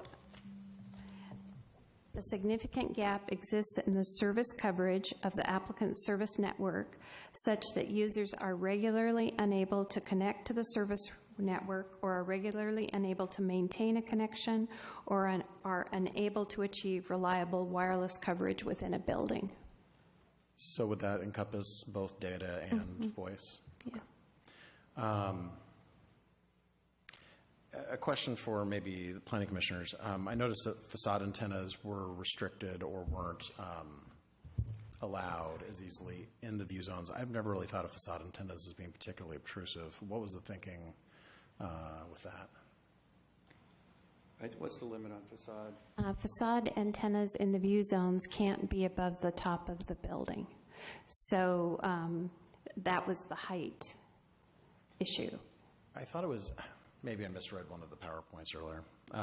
It seemed like there was some sort of restriction around them within view zones. That it seems like there was restriction on facade antennas within view zones that wasn't applied to them outside of view zones, and I was just trying to figure out what the difference would be. It's that you could go 2 feet above the roof line, or if you had a parapet wall, you know those little walls that sometimes disguise mechanical equipment on top of a building, or it's a decorative feature. Outside of those view areas, you can go 2 feet above that parapet wall if you're a facade antenna. In those view areas, you cannot go above the roof line or parapet wall. So I'm sorry if I stepped on your. I'd like to take us back to our discussion of the waterfront view zones discussion we had. Very thorough, lots of public input, a couple of public hearings. You may remember, council member, that your council was very careful to try and fine-tune exactly how tall those waterfront buildings could be. Some of them already obstruct, to some extent, our view of the waterfront end of Lake Washington from 522. In some cases, there's barely a sliver of a view of the lake anymore. You add anything to that, you've pretty much defeated the purpose of the efforts we've all put in to protecting those views of Lake Washington. So that's what the city, the commission, and I think you've been on the council long enough to know, you've seen us bring it up more than a few times, puts a lot of value on those views. So no, I appreciate that. I was just trying to. Yeah. And I understand the restrictions around some of the other facilities in the view zones. The facade just didn't catch me as something that would be particularly obtrusive. So, okay, thank you. I guess I'm still trying to understand how view corridors got into anything. I mean, I guess we have views that we protected with the building height on the south side of 522. But I don't recall that we have really done anything on the north side. And so I'm just curious how view corridors got into the language, because we've always been very resistant to use that particular term. So I'm thinking that it's only applying to the 522 corridor on the south side. Well, there are several areas where there are, whether they're called view corridors or not, that was what the result was. As you know, in the waterfront commercial zone, you set a maximum height limit so that you wouldn't have buildings above a certain height. Right. And then on the south side of 522, you set a height limit, but you also retained 1/3, 30% of those properties had to be in open space with a view.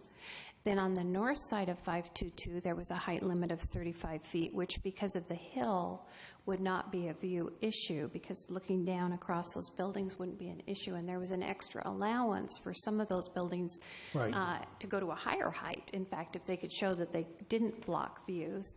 And then in the community business zone, which is up on 181st Street, there is you reduce the height to 35 feet, and there can go are to 45. standards about how much open space, if you're putting rooftop appurtenances on your building, how much open space has to be retained, which serves the function of preserving views. Serves the function, but we'd always been resistant to use that word. Okay.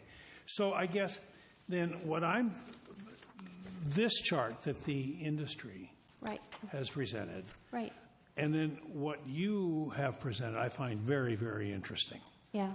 And I think this is extremely valuable what you guys did, and I want to thank you very much for doing it. Yeah, I think it might be worthwhile to call that up. That's not the right one. So, of course, I need to rotate this. Here's my mouse.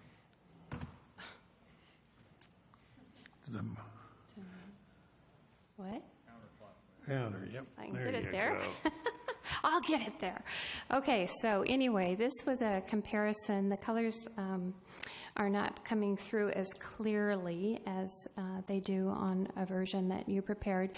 But for the benefit of the carriers who haven't seen this, this was a comparison taking the chart that was originally provided for single-family residential zoning, and then staff took those same categories. The categories are not changed, but augmented that with information about whether staff felt it was more restrictive than Kenmore's, less restrictive than Kenmore's, or comparable to Kenmore's.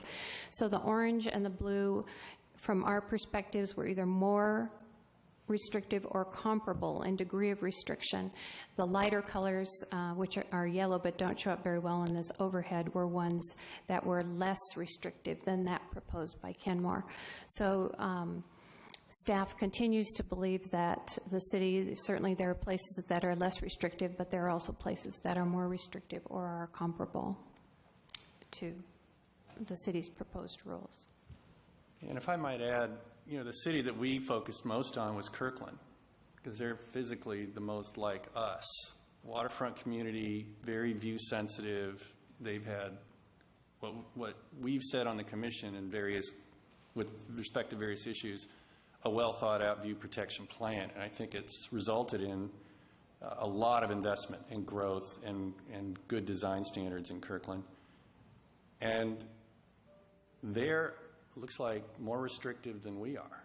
So if the industry's saying you're at a step, we're saying, well, compare us to the closest product. We're actually more accommodating than they are. They want to point to Bellevue, and I don't know if they have King County on there. They're very liberal, very accommodating to the industry, but they're not waterfront communities. And Bellevue has a very different economic base than we do. Theirs is very developed and sophisticated. They can afford to be more accommodating. We have this lake as our biggest asset. We don't have the luxury that Bellevue does to give it away and hope that we'll get to the kind of economic base that we're seeking. Councilmember Smith. Yeah, I have a question regarding the, so in your prioritization of where you want these, co-location on an existing conforming tower is number one.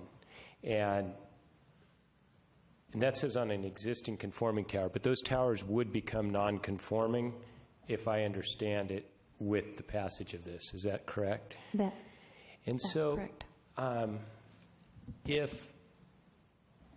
If it's a priority and we want it and it becomes it's a non-conforming issue, does all of this prioritize working with those existing towers for creating an environment that is the most conducive for putting those facilities there, knowing that it is a non-conforming tower at that time?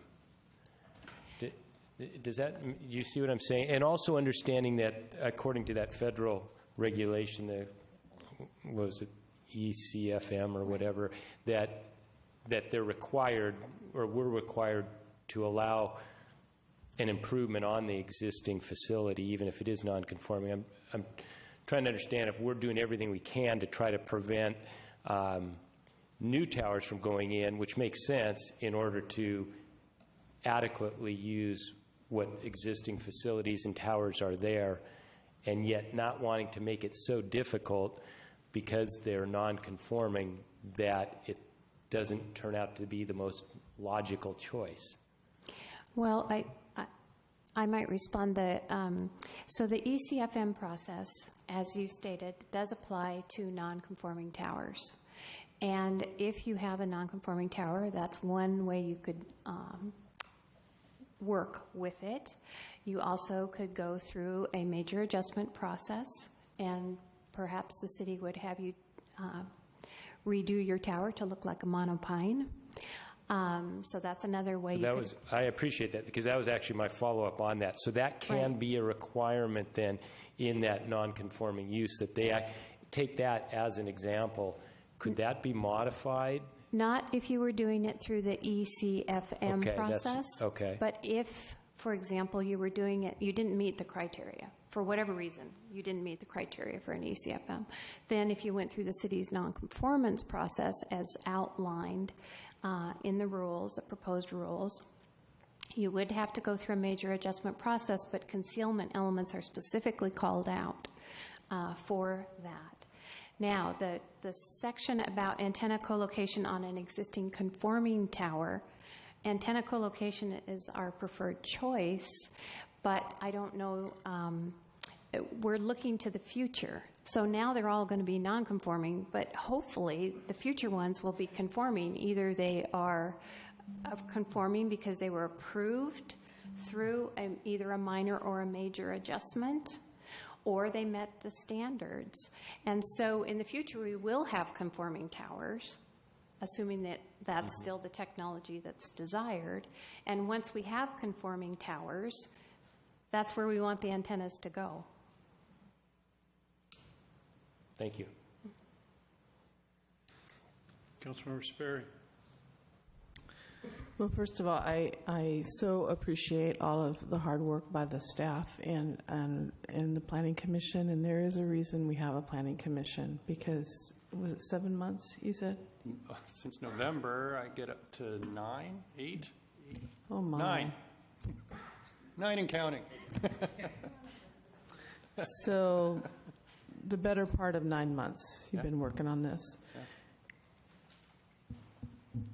And I am very comfortable with the process. I'm very comfortable with the consideration of the different aspects of this. We basically gave you an impossible task.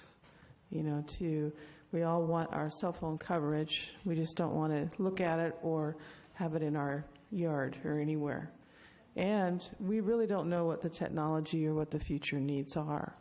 So this idea that we're going to have all the answers is pretty unrealistic. But I think that the strategy is a good one going forward.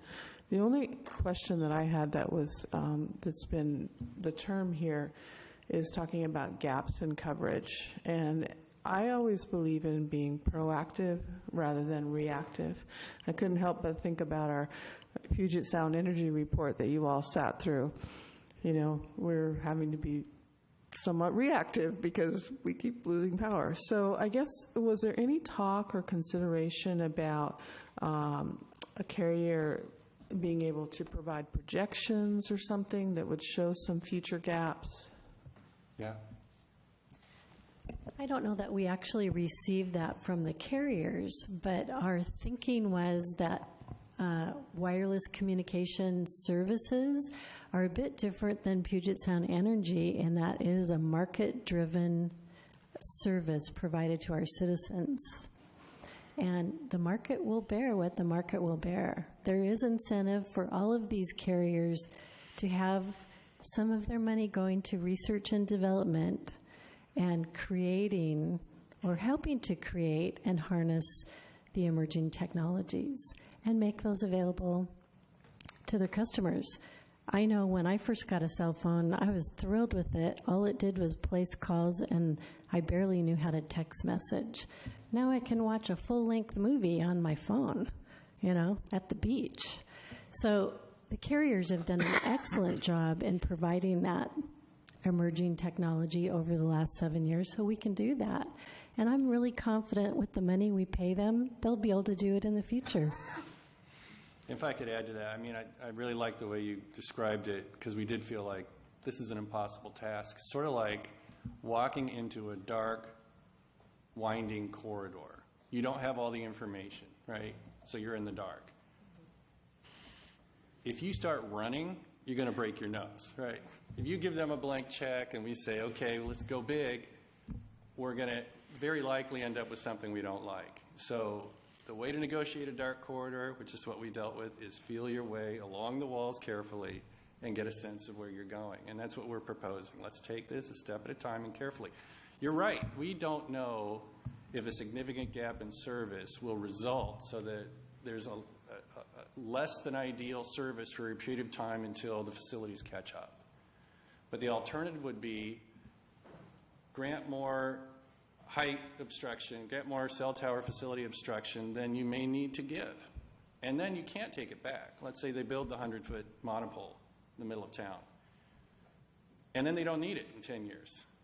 You're not going to get rid of it, so unless you exercise eminent domain. So again, we had to balance, okay, what's the most prudent way to go forward in the with all the unknowns that we have to deal with. And as they said, even when we asked, because we did ask that question, you know, what is the trend of demand? What is the trend of technology and efficiency? Maybe they'll balance each other out. Let's draw the line there. And their answer was, we don't know, and it's constantly changing. Yeah. Well, that's probably the most accurate thing we've heard all night. We don't know, and it's constantly changing. Well, just to go back to what I was, I don't want my point to get lost in this, because I certainly concur with the philosophy of, you know, bringing the public in and, you know, the whole height issue and all that. But where I'm just need a little bit more here is if, you know, a carrier or a service provider has to say, okay, you know, we're dropping calls, we're doing whatever, before they can build something new that's needed, you know, there's always a lag. So does that mean that, I guess, the people will just switch to a different carrier that has their thing? So I suppose that maybe the competitive market sort of solves that problem, doesn't it? Well, and that's, I think, what Commissioner Baker was saying, is getting to. They have an incentive, especially the way we've structured it. And our hope is, look, we've given you a lot of latitude. Compare us to Kirkland. You've got more latitude than they gave you. And hopefully that can accommodate you. And you're in the business. You stand to profit from seeing where the gap might occur. You will, as time goes on, get more information about the increase in demand, the improvements in technology, and be able to see it coming so that you're ready when the gap in service hits to alter your facilities. And maybe you can alter them within the height limits we've already given you. I would like to just kind of clarify, if the city was looking at an application and looking at, is there a gap in coverage, it has to be based on the coverage that exists at the time of application. It's not projected forward into the future. And I believe the sort of case law to support that look at it, although I'm not an attorney, so I'm looking at Dawn to see if she's nodding. If that's true, maybe she can just jump in quickly. That's correct. So, and let me give you a bigger picture. So, the federal government adopted a federal act. It preserved the city's local authority for land use decisions, specifically for the location, the construction, placement of wireless facilities. But then it said, but don't prohibit their ability to serve and don't effectively prohibit. So, cases have tried to explain, well, what does that mean? Essentially, it is, the cases have said, so you can zone, you can set height limits, you can identify impacts, but if a provider comes in and says, I have a significant gap in my coverage, and I've used the least intrusive means, we've looked around, there's nothing else we can do to cover that existing gap, not future gap, then the courts have said, well, if you don't let them do it after they've met those criteria, then you have effectively prohibited them. So what you're looking at when you look at a major adjustment under 200 is kind of your safety valve. They come in and say, we can't meet your regulations, but we have a significant gap here. This is what we have to build that's the least intrusive to cover that. And your code allows that. That's, again, that safety valve so that we have all of our local land use permitting, but we still have the comply with federal law.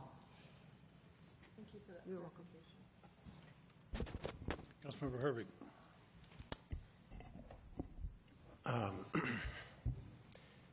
So I appreciate Chairman Nugent's your thoughts on protecting our the views of Lake Washington. I think that's incredibly important, and I wouldn't want to do anything to change the Commission's recommendations around the view zones. But I got to say, I've been struggling a lot on this subject because, like a lot of folks, we cut our cord over a decade ago. I rely incredibly heavily on my cell phone. My wife would say probably too much on my cell phone. And the balance between the aesthetics and service, it's a tough one that you guys have been working very hard on, and I appreciate that. I was actually just driving with my wife, and we drove by one of the telephone pole facilities, and I kind of talked a little bit about what we're talking about today, and I asked her what she thought about that. And I said, well, what do you think between the balance of aesthetics and service? And she said, oh, service. Utility poles are ugly as it is, and adding something to the top doesn't make it a whole lot worse, and most people don't look up. And I tend to agree with her outside of the view zones. I don't see a whole ton of harm of adding a few more feet to the utility poles, along 68th, 73rd, and places like that where it's not going to be in somebody's view. It's just something that's up there that nobody's really looking at on a regular basis. The pictures that we see here, they're essentially, it's just an extended, longer telephone pole is what we see with some antennas attached. And I recognize it's not pretty, but it's being added to something that, frankly, we're trying to get rid of actively in our downtown zone. So as long as they exist and we can use them to essentially deliver utility that people rely on, I am leaning towards allowing additional height on those utility poles. Now, I would not want to do that in the view area because I recognize the importance of that, but along some of our streets, I fail to see the harm in adding a couple extra feet to accommodate things there. And I recognize you guys added, what was it, you guys added another 5 feet from your original? Well, really 10. 10? Okay. Minor adjustments, pretty simplified process, and that was our thinking is. Yeah, and from you get your 5, with just a CUP in the residential and no CUP in the other zones, and you get another 5 pretty easily. Yeah, and what I'm seeing, at least in what was handed to us today from AT&T's lobbyist, it looks like the difference between minor adjustment of 60 feet and major adjustment for what they need with the double arrays it looks like it's maybe 3 feet. I disagree. They've got, with the minor adjustment, they get their double array, if you want to cut in, Lori. Yeah, I have some slides. These are the slides I had up just a minute ago that we didn't go through. Could we look at those? Well, I saw those. I'm looking at this right here that shows right, 7 feet. But that's on a 38.5 foot utility pole, I believe. Utility poles range from 34 feet to 38.5 feet. So within the 55 feet plus a 5-foot minor adjustment on a 34-foot utility pole, you could put 2 antenna arrays on it. And that was part of the discussion in front of the Planning Commission. What sort of distribution do we have, though, of the shorter poles versus the taller poles? So the distribution poles are... I didn't mean distribution poles specifically, but just, the cell carriers don't have any say over the heights of the telephone poles, throughout Right. the city. They have to use what's available. So PSE said that they range from 34 feet to 38.5 feet. I don't know what the distribution of those poles is within the community. If you wanted to put 2 antenna arrays on a 38.5-foot pole, you would have to go through a major adjustment because it would be at 62 feet, which is over even the minor adjustment. On a 34-foot pole, it's not an issue. You can do 2 antenna arrays with the required separation. The transmission poles are the really tall ones, and that's a totally different discussion. You would have to do a major adjustment to put anything on those poles. And there are 3 transmission lines that cross the city, one across the north part of the city, and then down 84th, and then there's a second one that I think is another east-west. Okay, and the only other thing that I'm kind of struggling with a little bit, maybe if I misheard something, please correct me if I'm wrong here, but it looks like we're completely banning towers like that, which I think we're prohibiting towers like that unless it's necessary for and I agree with that. Although seeing the trees, seeing the artwork, that sort of thing, I actually wouldn't be opposed to a new monopole like that along 522 if it had to be disguised.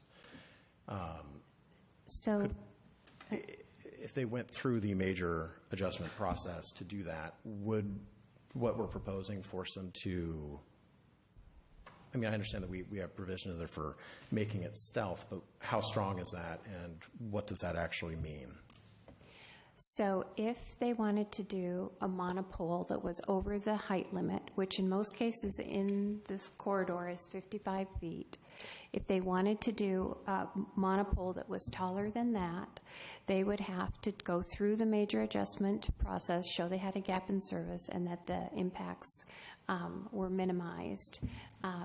And that is the point at which you would look at the concealment elements section of the code, which addresses like stealth technology or concealment of the facility. Those are requirements if you can do them. So it would be part of the recommendations, and presumably something would be proposed to convey to the community who would be holding the public hearing that you were in fact trying to minimize your impacts. Do we feel fairly confident, from the both planning commissions and staff side, do we feel fairly confident in the stealth requirements that we would end up with products that we would find acceptable for the next 20 years? I would feel confident. If it went through a public process, they would have to do something for concealment. Okay. It's interesting. We got comment at our public hearing from Jim Howard. You guys may remember Jim as a planning commissioner. He's a landscape architect. It was great to see him comment and follow this issue. He's the guy who showed us the pictures of the attractive art piece that looked like a monopole, and we said, "Let's do that. If we got, if we're going to have some of these poles, that's not bad looking. Look at the tree. Look at this. It blends in with other trees. Let's make that a requirement. In every case, they got to go through this process." So I think we're all in agreement on that. And I want to bring Jim's name up so he gets credit for it. But with respect to your position, and I'm sure it's a widely held position, and yours is an important voice as a council member for those who think, I'm okay with more service in exchange for some of the obstructions and the towers and putting them here and there. And we're not saying that that's prohibited. We're just saying let's everybody speak on the issue. You get over 60 feet, and your voice will be heard, and their voices will be heard, and then people like Commissioner Srebnick, who objected to a pole under 60 feet, would also be heard. And that's the point is I think everybody feels like they had a chance. They had their day before a public forum. I recognize that, and I'm all for public involvement. Right. You've got a strong record. My concern, though, is that especially with something like this, we've seen this in other things. The people who generally show up are the people who are against, because the people that are against are the ones that are motivated for something. The people who don't realize that they could be losing out on additional bandwidth or faster speeds, they're not going to show up. So we're going to end up with folks who are, the people against everything will come and they will testify, and then the image will be that the city is completely against something, when in fact most people are sitting at home just wondering why their bandwidth is a little slow. So I know where you're coming from, because we get the same thing on the Planning Commission. We take our public hearings, and we get our comments, and we get the, what do you call it, the vocal minority, right? And you guys get the vocal minority. So what we have to do, we live here. Most of us have lived here a long time, and we talk to our neighbors, and we see what they're talking about, and we try and think, okay, is that representative? Sometimes it's not. A lot of times it's not. And that's what we are, in a sense. 7 people on this commission. We've lived here a long time. We talked to each other. We looked at this issue. How would you feel? How would you feel? And we're sort of like our own little focus group in some sense. So our thought was, let's everybody, maybe it won't be, maybe it will be a vocal minority. And the Director of Development Services will have to weigh those things. Ultimately, a hearing examiner would have to weigh those things. And there, in fact, would be some people saying, I really need my service. Commissioners Mulcair and Olson were very strong advocates for, we need more service. We've got to accommodate the industry. So. And I do just want to say also, and I really had to think through before I was going to say that I disagree with any part of your recommendations, because I very much respect all of the work you guys put into this, and I know that. Yeah. So, thank you very much. You bet. Yes. Oh, go ahead. One other thing we can say is that we couldn't have come to the conclusions we did as a planning commission without the input of the industry. It grew over time because obviously it took longer for us to come up with a decision, but it also demonstrates that we were able to invite them, in a sense, to our public meetings, which they came and gave public comment, but we also were able as a planning commission to request more information in those kind of settings and get information that was beneficial to the decisions that we made. And I think if the public knew what we were doing, now I don't think I know very many people that sit on Tuesday nights and live stream us. I mean, most of the people I know would not. But it's available if they want to. And I just think that all of the people involved, city staff, planning commission, and the industry representatives worked. And that's what we want to preserve for the future if we need to address a gap in service. Just clarification here. Lori, you had indicated, you talked about stealth and concealment. Was that only above 55 feet? No, it's code section 186120, and it says it addresses all wireless facilities shall be designed to be minimally visible through the use of architecture, landscape architecture, siting solutions, and where feasible through use of the small-scale wireless communication technology. And then it goes through a whole series of recommendations that some apply to all facilities, and so the stealth technology is a requirement for all facilities. Wherever possible, stealth installations are required. But there's no stealth possible on utility poles. Again, we would have to ask PSE. I have not seen a stealth installation on a PSE utility pole. Yet those stealth installations are typically between 55 and, 58 feet. So they're rather tall. I'm lost. I'm confused. So I don't know. The installations on top of utility poles, Correct. From your diagrams, Correct. are between 55 and 58 feet. Correct. So there's height, but we don't know whether there's any stealth capability. Correct. Because of PSE. Correct. Okay, so I see that as a real potential eyesore. And I'm one that would really love to see wireless communications improved, because I think I have one bar at my house, so It's rather frustrating. So I'm torn. Well, that, Mr. Mayor, may count as a significant gap in service. I don't think so. Would it be 0 bars? I'm only one person, so no, not that important. But in any event, any other questions? Thank you. I guess we've got decisions to make here. So either we direct staff to prepare an ordinance, or we sit on this and have the industry talk to us. And I think that's basically where we're at. So, Councilmember Sperry. One of the things, first of all, I would like to go forward in asking the staff to prepare an ordinance, because we're going to see it again. We can look at it again. Because sometimes it's easy just to say, well, let's just wait. But then the question I always ask myself is, what new information do we need to make a decision? And I just don't see anything that I feel, other than foretelling the future, which I don't think is probably going to be available to us, that I need to move forward in this policy decision. So I would be in favor of directing the staff to begin preparing an ordinance, and we'll take another look at it at that point. Councilmember Herbig. I don't think a study session with the industry is necessarily necessary, but I'm not 100% comfortable that I'll be ready to vote on this in 2 weeks.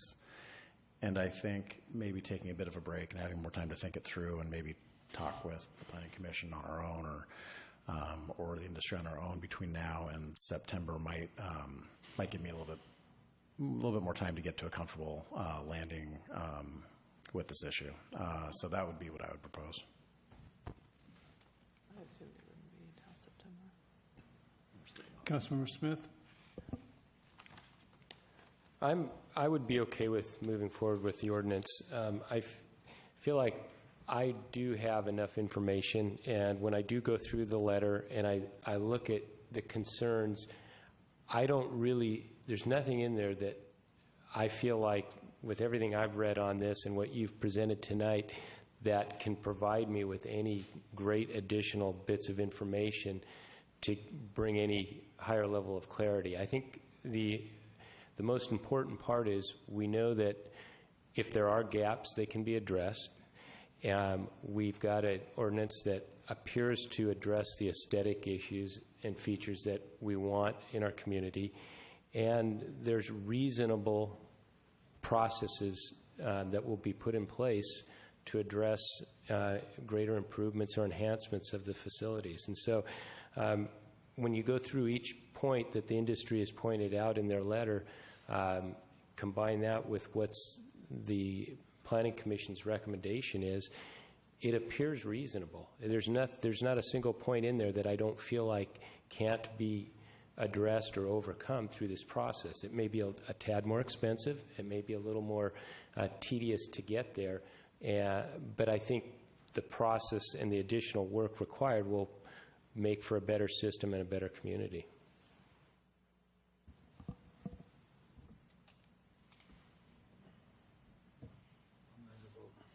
All right, so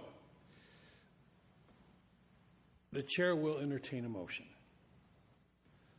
to move forward and have staff to prepare an ordinance. So moved. Is there a second? I'll second it. Moved and seconded. Is there any further discussion? Hearing none. Clerk, please take the roll. Deputy Mayor Van Ness. Yes. Councilmember Sperry. Yes. Councilmember Herbig. No. Mayor Baker. Yeah, I'm really torn on this one. No, I'd like a little more information, I think. Councilmember Smith. Yes. 3-2. City Attorney. Has to be 4. Yes. this is not an ordinance, it's just preparing an ordinance. So does the vote have to be for, or is simple majority enough? Correct. It's simple majority. An ordinance requires a quorum. 4. I would note that the motion didn't put a timeline on it either. Okay. So the motion then passes. 3-2. Councilmember Sperry. I assumed it would take a while for this to come back, so maybe that would be. I mean, staff will certainly do their job.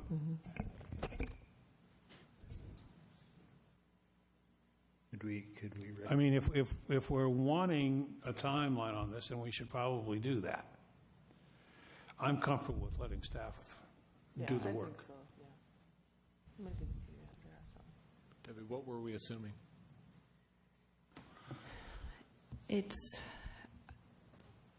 feasible. It will require some effort. And I'm looking at Dawn and Laurie here and Dawn's, yes, it's feasible. It will require some effort if we were to bring that ordinance forward on July 25th. If council needs more time, we can certainly wait till September to bring that forward after your August break.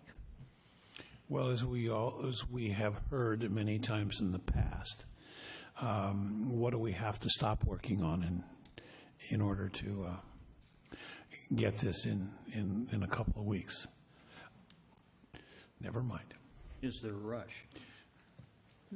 I'd say it's doable from a staff perspective. I think what we would do is staff would prepare a draft and send the draft to the city attorney for review, and that would have to be ready by.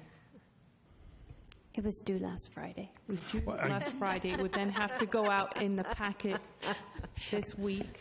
Right. See, I mean, I don't really have any issues with waiting until September because, I mean, heaven knows you guys are doing a lot already, and so rather than have crunch time I guess here. what I'm trying to tell you is it's there is no sort of legal reason or for rushing this forward. Right. We can do it if you want to. We can bring it forward in September. So what I'm doing is I'm giving you options. And I guess I'm happy with September. Councilmember Sperry. I'm also happy with September. Would be just fine. We also have 2 members that were not part of the discussion, and so I think they're going to need some time to have kind of go through what we just went through. So I would be fine with September. Okay. All right. All right. Thank you. All right.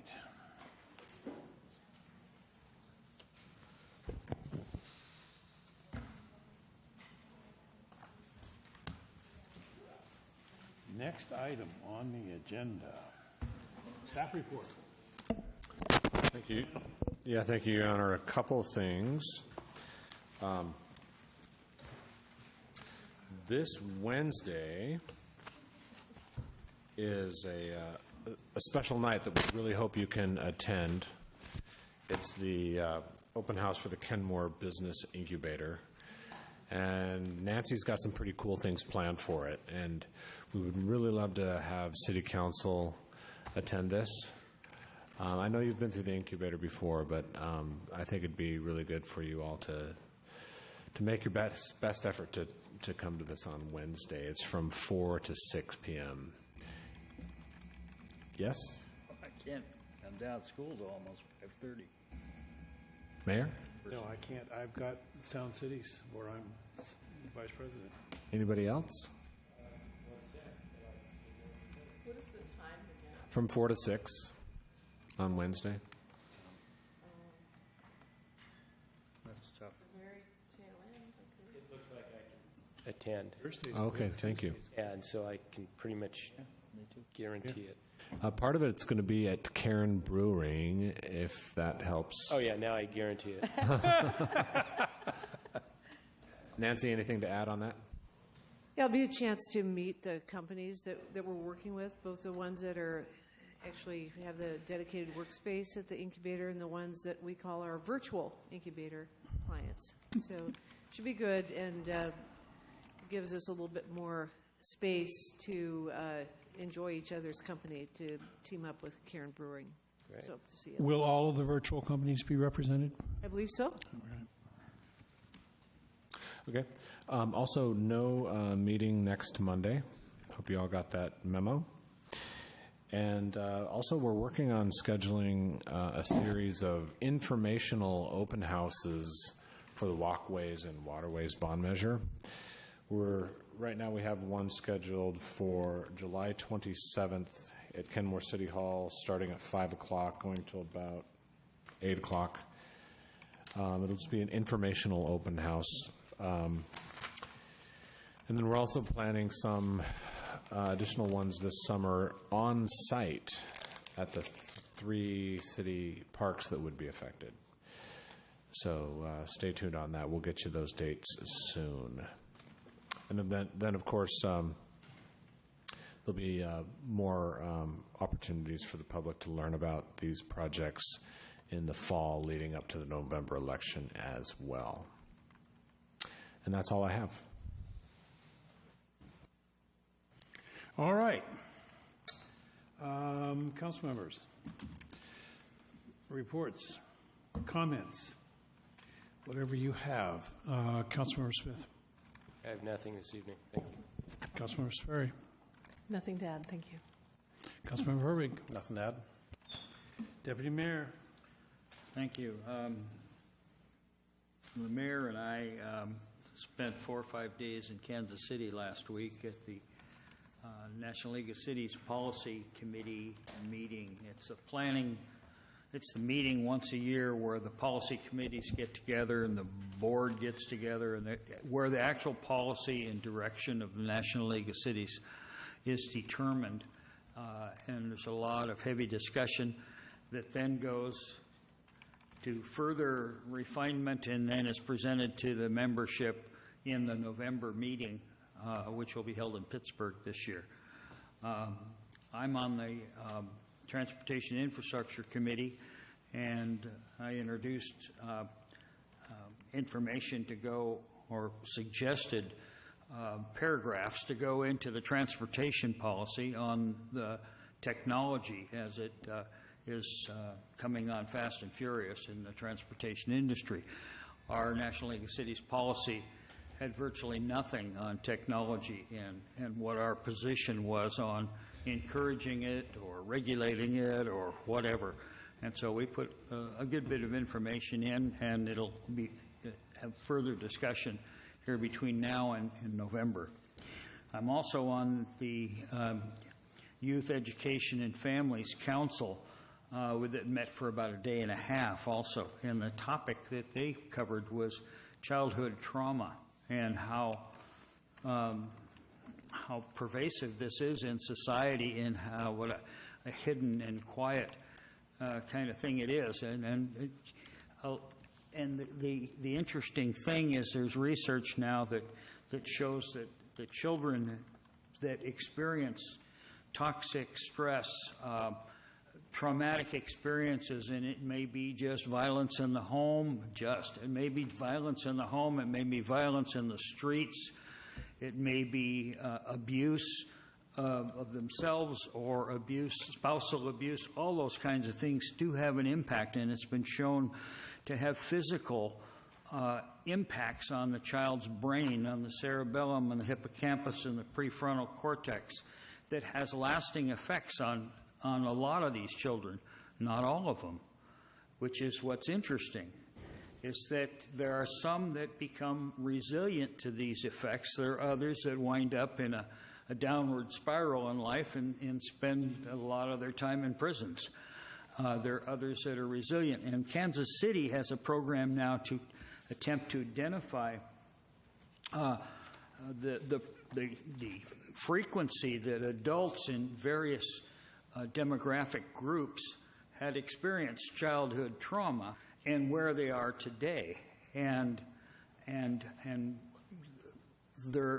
to identify those demographic groups that have risen above this and made a good life for themselves in spite of the childhood trauma that they went through. and try to identify in those groups what it is that makes them resilient and to rise above those insults. It's a fascinating subject, and it's something that, when I'm listening to it, there are 50 people in this room talking about this in the presentations, and I'm thinking to myself, am I the only guy who's never heard about adverse childhood experiences is what the research is the term they use. And then somebody asks the question, is this new to how many of you is this new to in the room? And almost all the hands went up. And I'm wondering, how much does the rest of society know about this if the majority of the people in this room was totally new to them? Last fall, King County passed a levy, a childhood levy, that I think is aimed somewhat at this, but I don't remember them using these terms and citing these statistics. But I would like to look into it a little further with our schools and maybe with health and counseling people and so on, just to find out whether they're zoning in on this, because it is I think a very significant problem in society, and if society can create more resilient individuals that can not be affected throughout their lifetime by these problems, we'll see fewer repeats in society. Often kids grow up and they repeat that same kind of behavior, and it just gets worse and worse and worse in society, and somehow you've got to reverse that. So I found it very interesting, and if any of you want to get together with me and talk about it in more detail, I'd welcome that. So that's it. I also sit on that YEF, Youth Education and Families Committee, as one of them, and I guess I have a very high resilience, because growing up in South Central LA, I faced a lot of trauma in my childhood, but I'm one of the lucky ones that was pretty resilient. I also sit on the Information Technology and Communication Subcommittee of the National League of Cities, and many cities really don't have the freedom that we have with the siting and the communications stuff that we dealt with tonight, because they're governed by state law. So they don't have the freedom to get into the depth that we did. So I don't know whether we're lucky or not. But at least we can determine our destiny a little bit more than others can. I represented the city council and the city yesterday at Leroy Anderson's funeral. He was a very, very interesting individual. He served as a chaplain. For many years, he was a Lutheran pastor. He came to Kenmore, I believe, in the 60s or 70s. He was the first chaplain at Evergreen Hospital, and he continued to volunteer even after he retired. He was so loved and well spoken of at Evergreen that he got awards, and I mean, it was just pretty amazing. He had two sons. One is a pastor, and his sons are pastors. So it was really, really interesting to be there yesterday. He, in his time at Evergreen, he talked to over 25,000 people, and he had all of their names. And I mean, this was staff, this was patients. He was pretty amazing, and you know that he was involved with the Kenmore flag. He was one of the instrumental people in making that happen. So he was a tremendous asset to the community, and he's going to be sorely missed. And I would really love to do something to commemorate him for the family. So if nobody objects, I would love to see something brought forward and given to his wife. And there are some children here in the area, so I would like to do something. So anyway, that's all I have. And unless there's anything to come before us, we are adjourned.